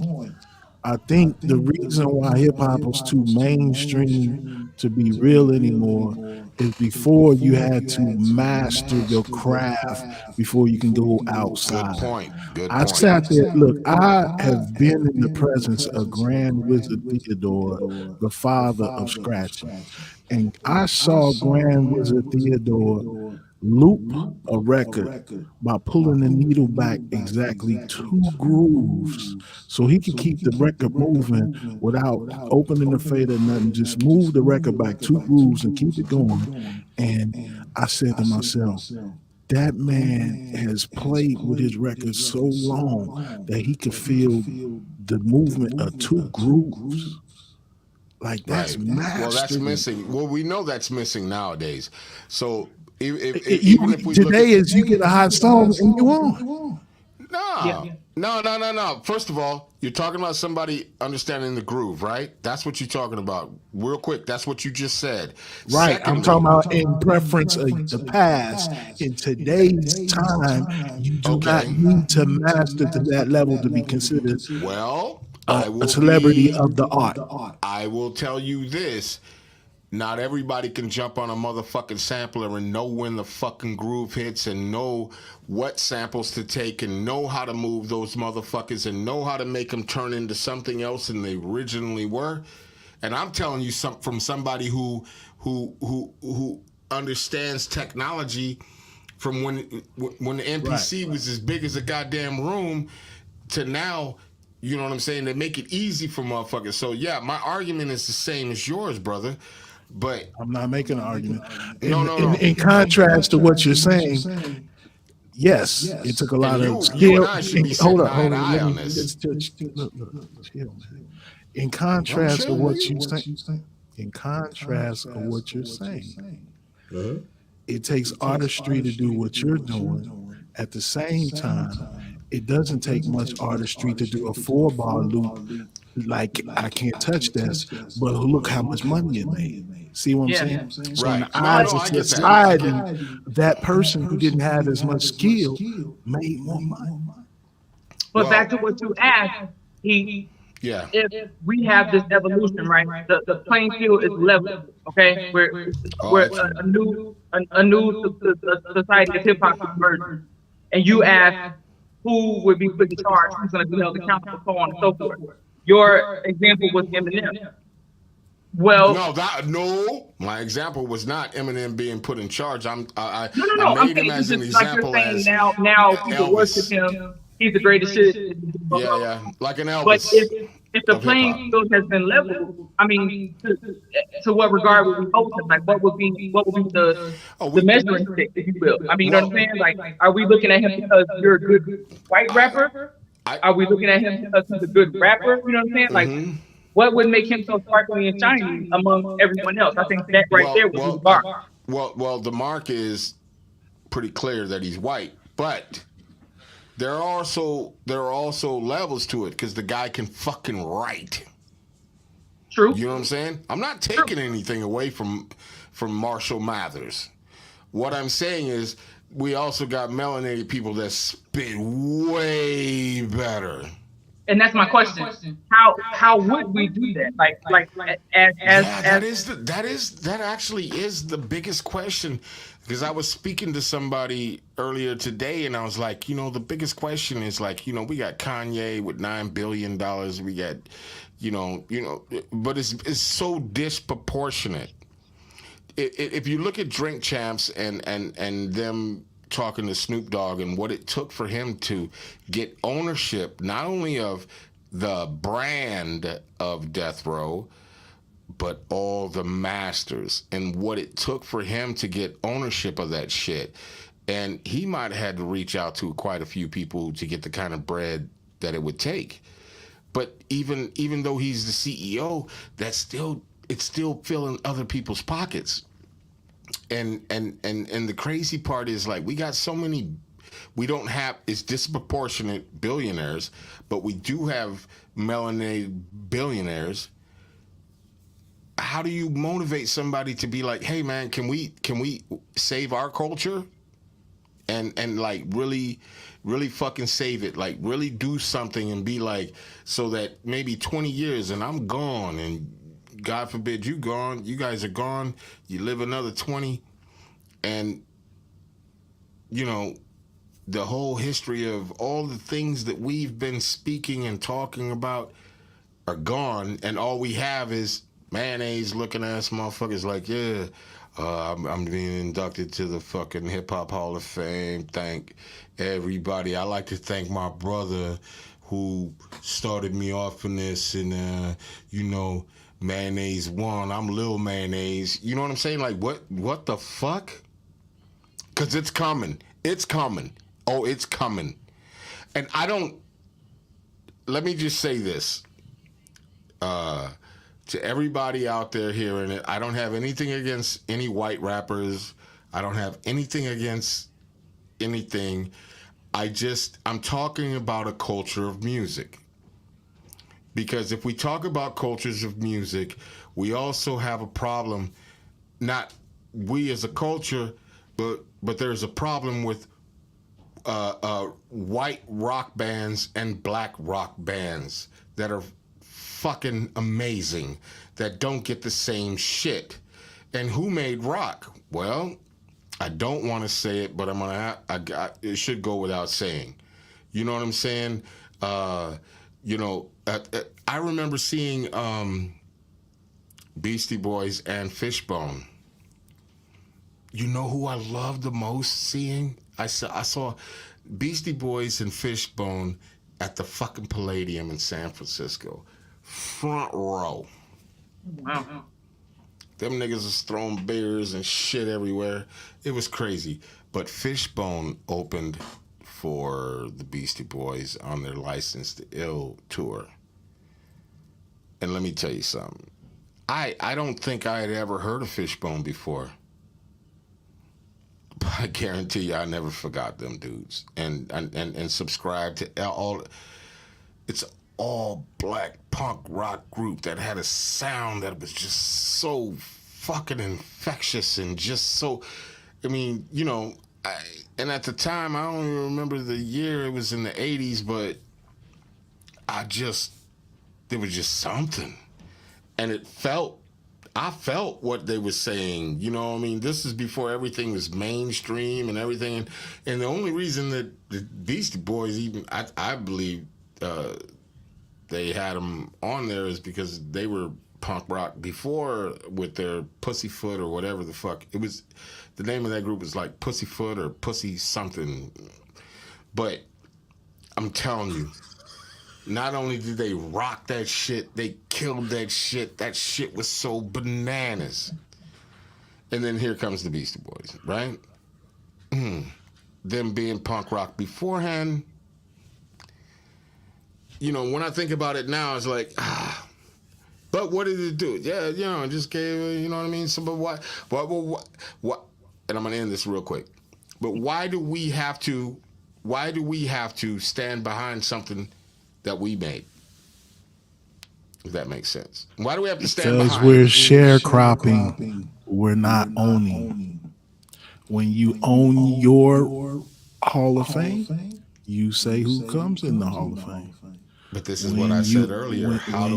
We mad because he getting inducted into the Rock and Roll Hall of Fame. We always knew that the real ones don't get into the Rock and Roll Hall of Fame. Who cares? You know, make your own, do it yourself. Don't care what they say. You know? But that goes back to what I was saying. It goes back to we do have enough millionaires and a few billionaires. I gotta ask a question real quick. I always hear that word and I really be trying to figure out who is we. We say we, but who is that?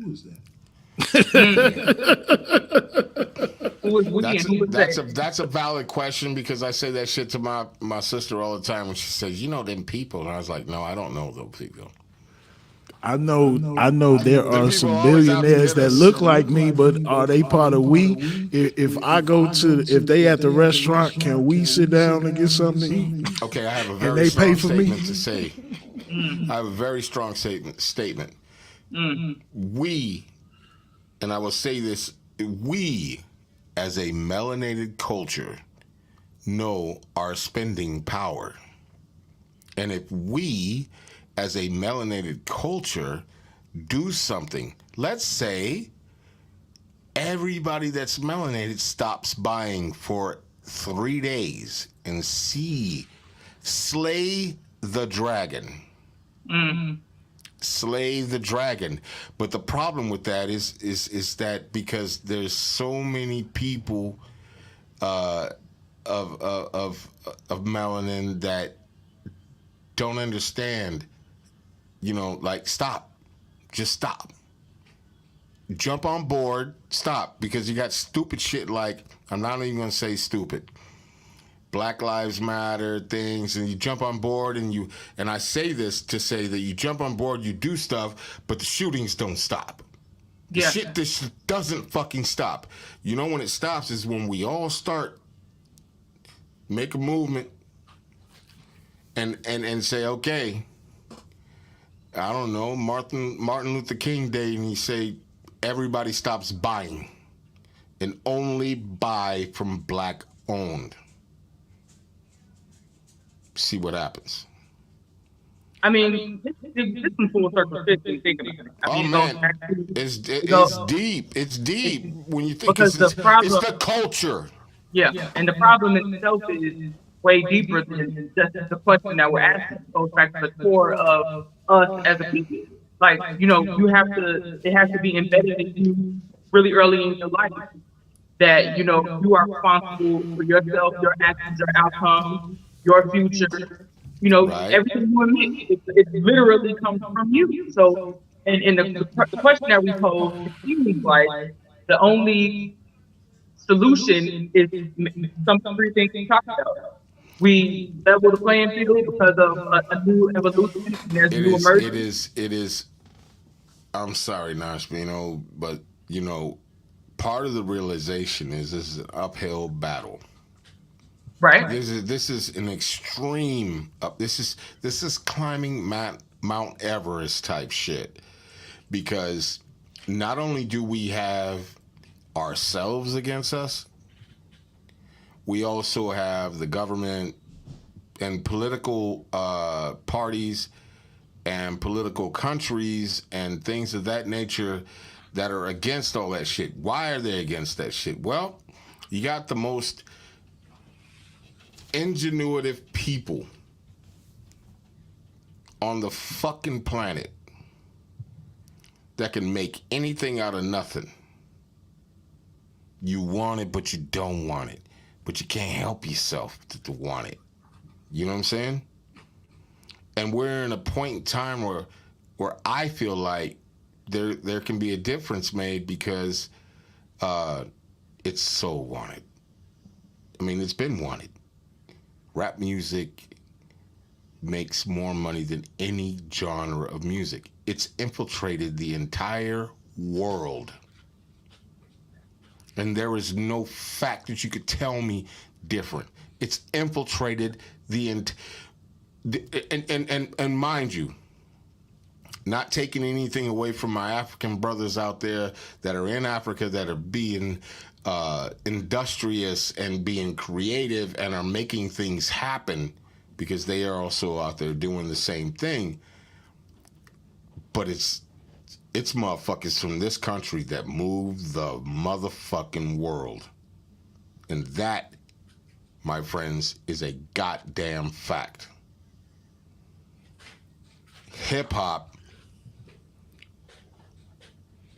people of melanin, and y'all know who we talking about, run this shit. We just got to figure out how to fix this shit and make motherfuckers come together and really fucking fix this shit. In terms take of ownership. Right. That's the key. Ownership. Right. In terms of keeping it real, shit making me mad. In terms of keeping it real, the only way to keep it real is to separate into a group with your own ideology. See, white people practice racism. They created racism because they wanted to be white. melanated, dark, and especially dark melanated people, we don't practice that. We practice tribalism based upon ideals. So that's why we don't come together because of our color, because we never came together because of our color. We come together because of our ideas, the way we see things, the way we govern, and the way we approach conflict. Right. You know, That sounds until we come together as a group with an identity like that is powerful enough to overtake church. that system.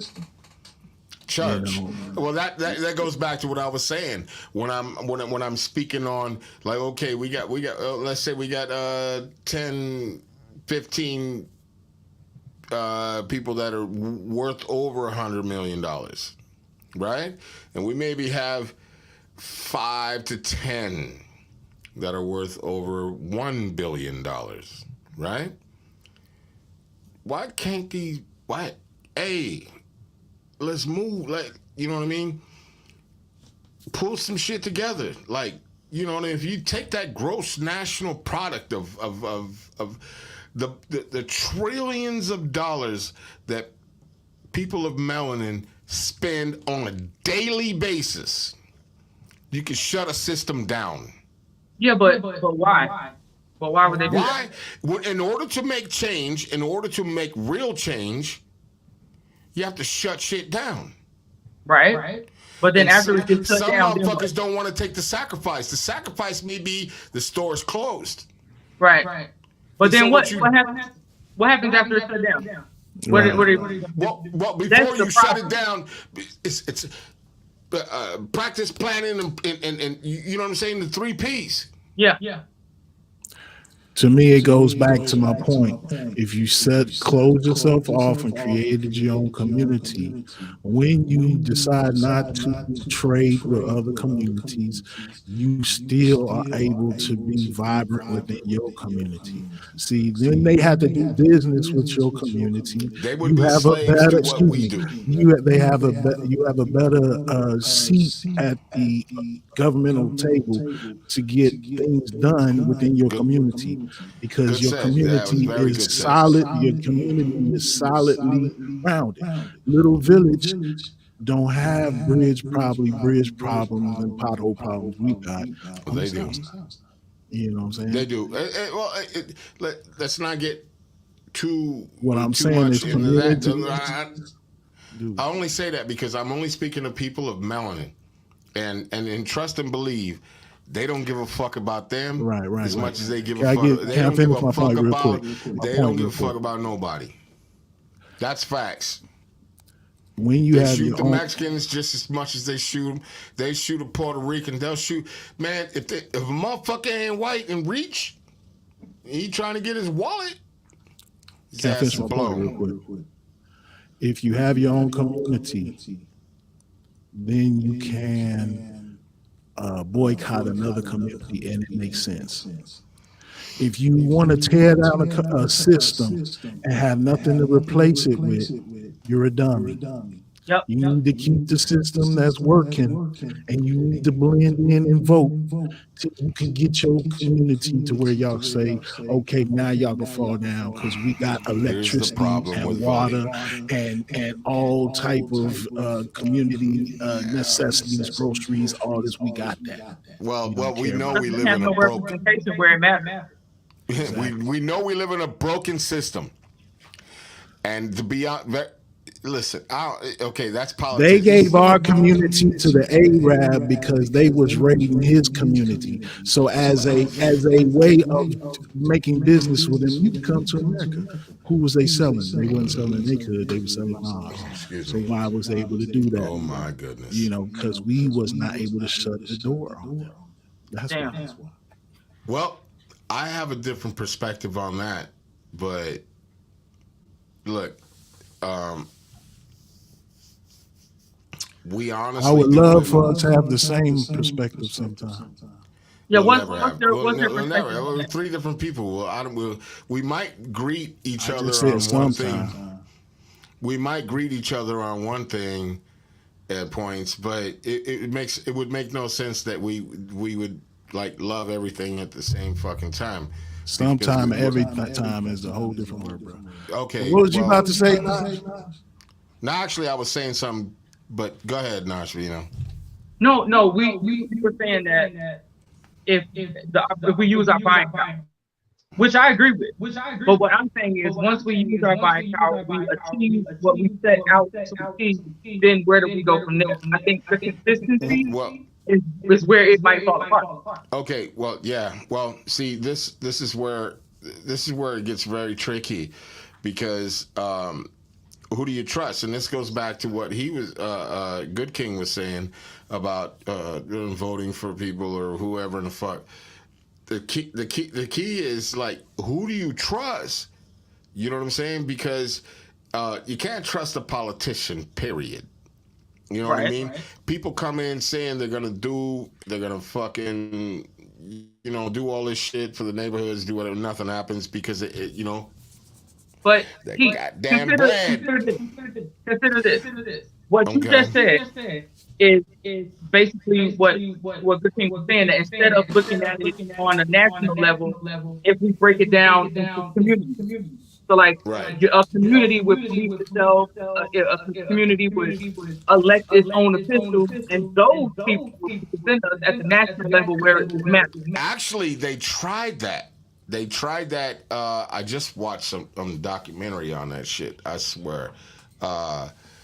Where they were actually very successful at it. It was an all-white community, and the blacks were disproportionately being fucking fucked over, like shot, all kinds of shit. Just white people just being all stupid, and they got together, fucking, because they were the majority in the fucking town. So this fucking little town, they were the majority, like melanated people, the majority. But these motherfuckers kept on. So they came together, boom, and they, got somebody of color in to be the mayor and do all this other shit. And the mayor in turn hired everybody black, right? Everything's going great. Reform, right? Now the town's even better than it's ever been, right?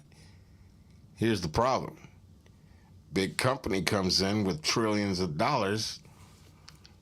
They say they want to build some factory or some shit. It's a documentary. I have to remember the name of it. Switch the game. Because they own the power of the land, so to speak. But money, this is what I go back to. If all people of melanin just like, okay, there's a movement. Let me digress right quick. It's a movement, and everybody's like putting in some kind of way, some kind of something to buy. And actually, I think it's not Jay-Z, but there's a rapper that's like trying to make this kind of movement happen. Everybody put in, you put in, whatever you can, but you own, and then start buying the United States. You know what I'm saying? And once you own the land, you have equity, you have money, you have shit behind it, then you have power. So this documentary, anyways, they were gonna bring this big ass fucking company that was 30 miles away, and it was gonna bring all these jobs and do all this other shit. Now, mind you, the city that was closest to this fucking company is all people of melanin. They're the majority, but they never ran the government. Big money comes in there, changes everything. They were overriding the fucking sheriff. They were overriding everything. You know what I'm saying? Motherfuckers, yo, this shit is so ridiculous. And that's why people of melanin that have power need to fucking, you know what I'm saying? Like, that's just my opinion. because the bigger our pockets are, the more we can move. You know, it takes a Jay-Z and a Kanye to come together, and a Pharrell and even Kobe's wife, and you like bring all this. I swear it'll be more than $1 trillion. You know what I'm saying? If every black person or person of color comes in and says, you know what? How about this? We'll take fucking California. Give a stat. Yeah, You know but what it's I mean? not about getting there. It's about what we're gonna do when we get there. Exactly. Well, we structure government, we structure shit, just like reservations. So, You know, you commit a crime on a reservation, it stays at that reservation. So You know check what it I'm out. So check it out. I ride the red line every day, and in Chinatown, I watch them put up a hotel right off the red line themselves. They own people. They run that. They decided they wanted a hotel right there. They surveyed the land. They hired the people. They built it. It was their people on the site. They took their time. They built it. Mm-hmm. We can't do that. No. So it's not about melanated people of color coming together, because it's not really going to happen. If you know, this was the anniversary of Move, where in Philadelphia, I'm Philly. Yep. they bombed Move. Now ask me what color the mayor. Ask me what color the mayor was. The African people. Huh? Yeah, that's the African ones. Ask me what color the mayor was who pulled the plug on that one. So it ain't about being of the same color. It's about ideas. If you had a huge, like I got this big apartment. If all my heat got turned off and all I had was a little heater, what would I do? I would go in one room, close the door, and heat the one room. That's what we gotta do. Start small with a few group of alike people and take care of each other and learn how to take care of each other till we can make a larger community. See what a large community needs to eat, to wear, to drink, all that. Yeah. Educate themselves, all that. And then when you spread out longer, then till you can do all that, you better leave this system alone.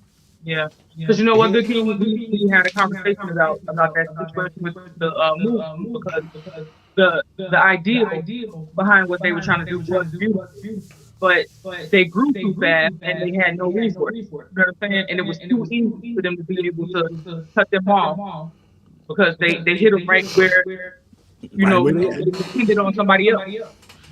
Exactly. And that's what the issue is. You know, like all three of our perspectives, point of views on this situation, if they were able to work, it can be done. But at the end of the day, all the action, all the effort, all the planning, all the preparing, it's not gonna mean shit when it's done. And then we're on the other side of it, day one. Then what? You know, where's the dedication, where's the commitment, where's the consistency, the accountability? Like, you know, where's it gonna come from? It boils down to people don't want to struggle no more. That's at the end of the day, if you think about it. If you took every black person in this fucking country and said, hey, we're moving over here, come on, and we're going to struggle. It's going to be a fight, but we're going to make it. I'm talking about, and you tell them you got every artist, everything on the fucking planet coming to live there. We're going to take over California. Just everybody move there, and we just move everybody out. There's going to be a majority that won't want to do it. They're too scared to leave even their fucked up lifestyle. I'm gonna keep it real. If you tell me that all the black folk gotta go to one state, I ain't going either. See? Because I'm not going because I'm black. You told me I was black. I ain't know nothing about that. And I'm just saying, from the white man's perspective, not you, anyone in this conversation. They told us we was black. I Before, didn't. Okay. I'm just saying. I'm just saying in general. I ain't even going that deep. I'm just saying in general. But the funny part about it is, if that was to happen, it would immediately become that deep. Yeah. We would Herein have to lies the be. problem of everything being stolen, everything being exactly what the fuck this topic was. You know what I'm saying? You know what I'm saying? I mean, I'm just keeping it 1,000. Wow. You know what I'm saying? Like it is what it is. I mean, we can ponder the thoughts, but is hip hop too mainstream to be goddamn real anymore? Is it just crazy? Is it just so crazy that we just sit back and allow another thing, another something that was built and branded, not even branded? Yeah, it's been branded now by white people and by society and by the world as hip hop when they don't even understand it's a fucking culture. Is whose fault is it? What do we do? Do we sit back, just let things just happen, and we're like, oh, but I love this shit, what this shit is doing. I can go to Griselda concert and just love the fuck out of it. But in my mind, I hate the crowd because it's not a crowd of me. It's not a crowd of like-minded. What do we But do? you What can do we argue do? that. That's not. I'm not even opposing that as a question right now, Nashvino. I'm just saying to the people, what do we do? You can argue about what we can do. I mean, you can say that we're not teaching the next generation how to love and respect and embrace hip hop. Right. So when it comes their time to live in it, they don't know how. So what you're saying is we are all accountable, and this is why and what makes Unwrap so important, and I will give props to my man Goodking because he's a preserver of hip hop. And what he told me at one point, he was like, "Man, it's up to us. It ain't up to everybody else." And I think that's the mentality that everybody should be having right now, but we're not in control of how people think. But if we could just tell them we're in control of how we spend this money. If I could, I like to. If I could, I like to add this. The reason why I think that way is because a brother told me every black person needs to start their own library because these books Nice. are going away. So every person needs to start collecting certain books so that they can be available to their family, their household, and preserve books. And then when he said that, I started collecting my books. I started collecting everything. It's like he's right. You know, at the end of the day, what if this turns into a Mad Max scenario and your family preserved a large library and they was had survival information, they Man, had do me one community favor. information, Do they me one had favor. just pause. They had No. You Dude, don't even know what I'm pause. going to say. Please, can I say this? Can Please I say that please? one more time and say it with more energy so people understand exactly. Say that shit because that shit means every fucking thing. What you're saying right now, I'm sorry, it just hit me a certain way. What you're saying right now, brother, means every goddamn thing. So please say it again from the gate and please say that shit so that anybody that hears it, anybody, fucking go through your shit. Check your shit. You might have tapes of things and stuff. Save that shit. Put it in a lockbox. Put it in something. But man, please say that again, bro. I'm sorry, but I had to say that because that is extremely important to the very shit we're talking about. If you collect information on legislation, on how to hold meetings and things like that, how to make meals, first aid, all that. Your family needs to keep an archive of that because you never know what your descendants might have to face. And we are here to gather wealth and information for our children. It starts in your household. That's why they would take on a brand new name to start their household. It starts with us. And so I don't believe we'll ever come together because we share the same complexion. I wouldn't want to get together with a person based upon that. But if you are moving the way I move, think the way I think, and we can build together, that's who I want to deal with. And that is of any culture, any color, complexion. If you are here to do nation building on a quality level, man, I would be down with you. Real. Any last words? We went 2 hours on this, but I love it. Any last words, Nashvino? I mean, I know we kind of like flew and drifted off topic, but I think that it was appropriate to fit because hip hop itself is the biggest art form that this world has. You know what I mean? And what are you talking about? It moves the world. Yes, and I think the way we live our life, the way we run society in the general sense, it can be applied to hip hop. I mean, even though there aren't powers that be, it's still kind of unspoken, if you will. Right. I think people in general need to change the way they live their lives. People need to start teaching, and the onus needs to come back to the family. We don't necessarily even really have the same character we had in the family back in the day, where the grandmother was in the family and, people respected their grandfathers, who had elders and they respected as elders. People don't do that now. Exactly. And I think even though that isn't actually hip hop, I'm saying if we learn that in our home, we live our lives this way, maybe people would learn to respect hip hop as it once was. It was a relief. You know what I'm saying? It was about fun, about education. Now it's still a relief, but it's a relief from different heavy shit. Got kids that are related to drill music, murder music, because that's what they live in every day. Right. And that's what they relate to. We live in a murder society. Exactly. And if you really think about it, it's the same thing that people had back in the day.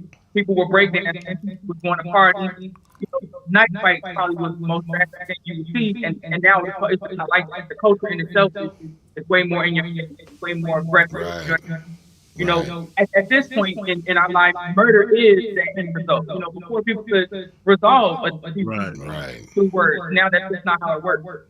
And I think the culture in hip hop is changing based on the way our culture, the way we live our life every day is changing. Yay! I've watched this fucking culture since first time I heard rap was 1978, and I was keyed in. I ain't even gonna lie, I was keyed in, and I will tell you this: how I've seen it happen from then to now has been nothing but extraordinary on a multitude of levels. It's been extraordinary on the growth and everything. It's been extraordinary on the ways that has allowed people, excuse me, has allowed people, of destitute to make something out of nothing. You know what I'm saying? And become multimillionaires. You know what I mean? And I'm sure not everybody in the hood, but everybody that was close got a job now, you know what I mean? And now are, if we say Timmy from one point being friends with ex-rapper, who was smart in whatever in the fuck they thought he was smart in, now he's a manager. Because he was smart, like, hey man, do this way, and helped him. You know what I mean? But I say all that to say this. You know, it's a this subject itself is just like deeper than we even understand. You know what I'm saying? Because it's a rape of a culture, period. At the end of the day, and the bigger question is, you know, how do we keep a handle on it before it, you know, becomes something like where every other color on this planet or melanin on this planet believes that Eminem started it. You know what I'm saying? It's not that, that's not that far-fetched. It's not that motherfucking far-fetched. When you have black people or people of melanin saying that Eminem is the greatest alive, it's only a matter of time before he's fucking Elvis, the king of rock and roll, the guy who did it first, and we all fucking know he didn't. Imagine 30, 40 years from now, and Eminem in the entire fucking world thinks he started hip-hop. Imagine that.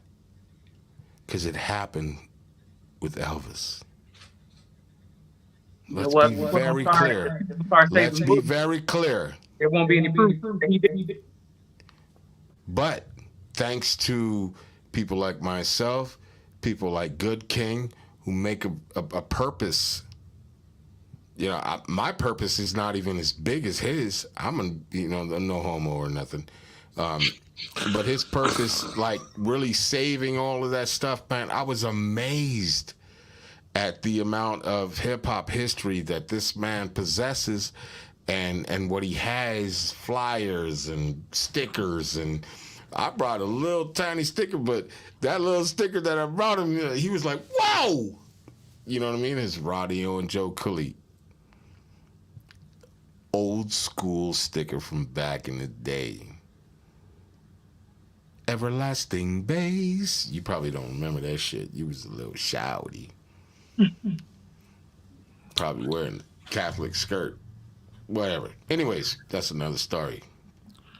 Anyways, so as I was saying, what we don't want is, you know, to be lost in history on a culture that people of our age combined know better. You know what I mean? We know better than our forefathers. And so collectively, we have to fucking preserve this shit and let everybody know who started it, who made it as brilliant as it is. And just like anything else, we are the culture movers and shakers. And we should be proud of it.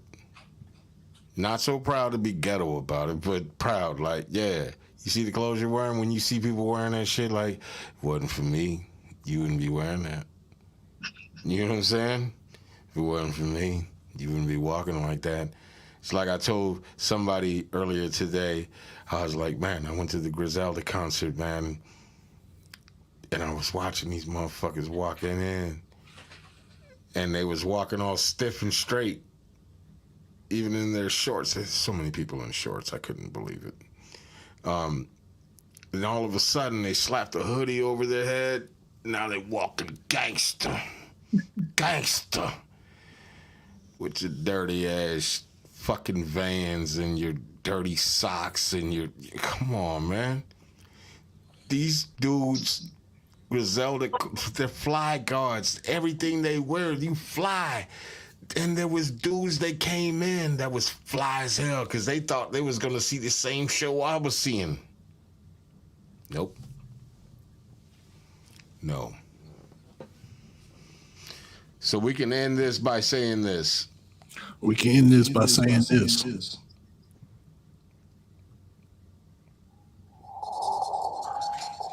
I don't know what that was. Okay. So, I was going to say, damn. We can end this by saying this. Nashvino, where do we stand as a culture? I mean, I think that those guys that you saw at the concert that when they got in there, they tried to put hoodies over their head, they're visitors in the hip hop culture. You know what I mean? Like we live in it. Yeah, for They're sure. they're For sure. for them. You know what I'm saying? Mm-hmm. Maybe I guess you can say it has gone through mainstream that it's not real because most participants are just visitors. You know what I'm saying? Right. That is a very, very good point. They all visitors. Good King, what about you? Make it last forever, y'all.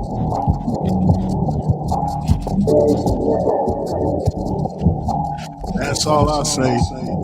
Make it last forever. Whatever you do, leave it for your children so they'll always remember that that was what you was into. Word up.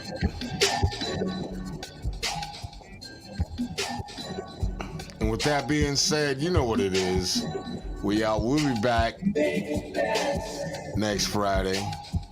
You know what I'm saying? 8:30. Peep it. Check it out.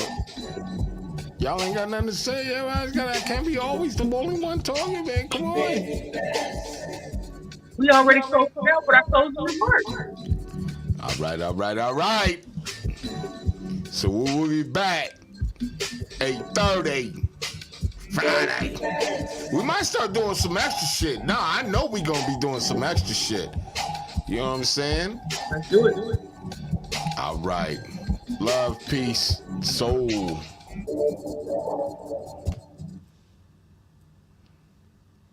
I just removed him.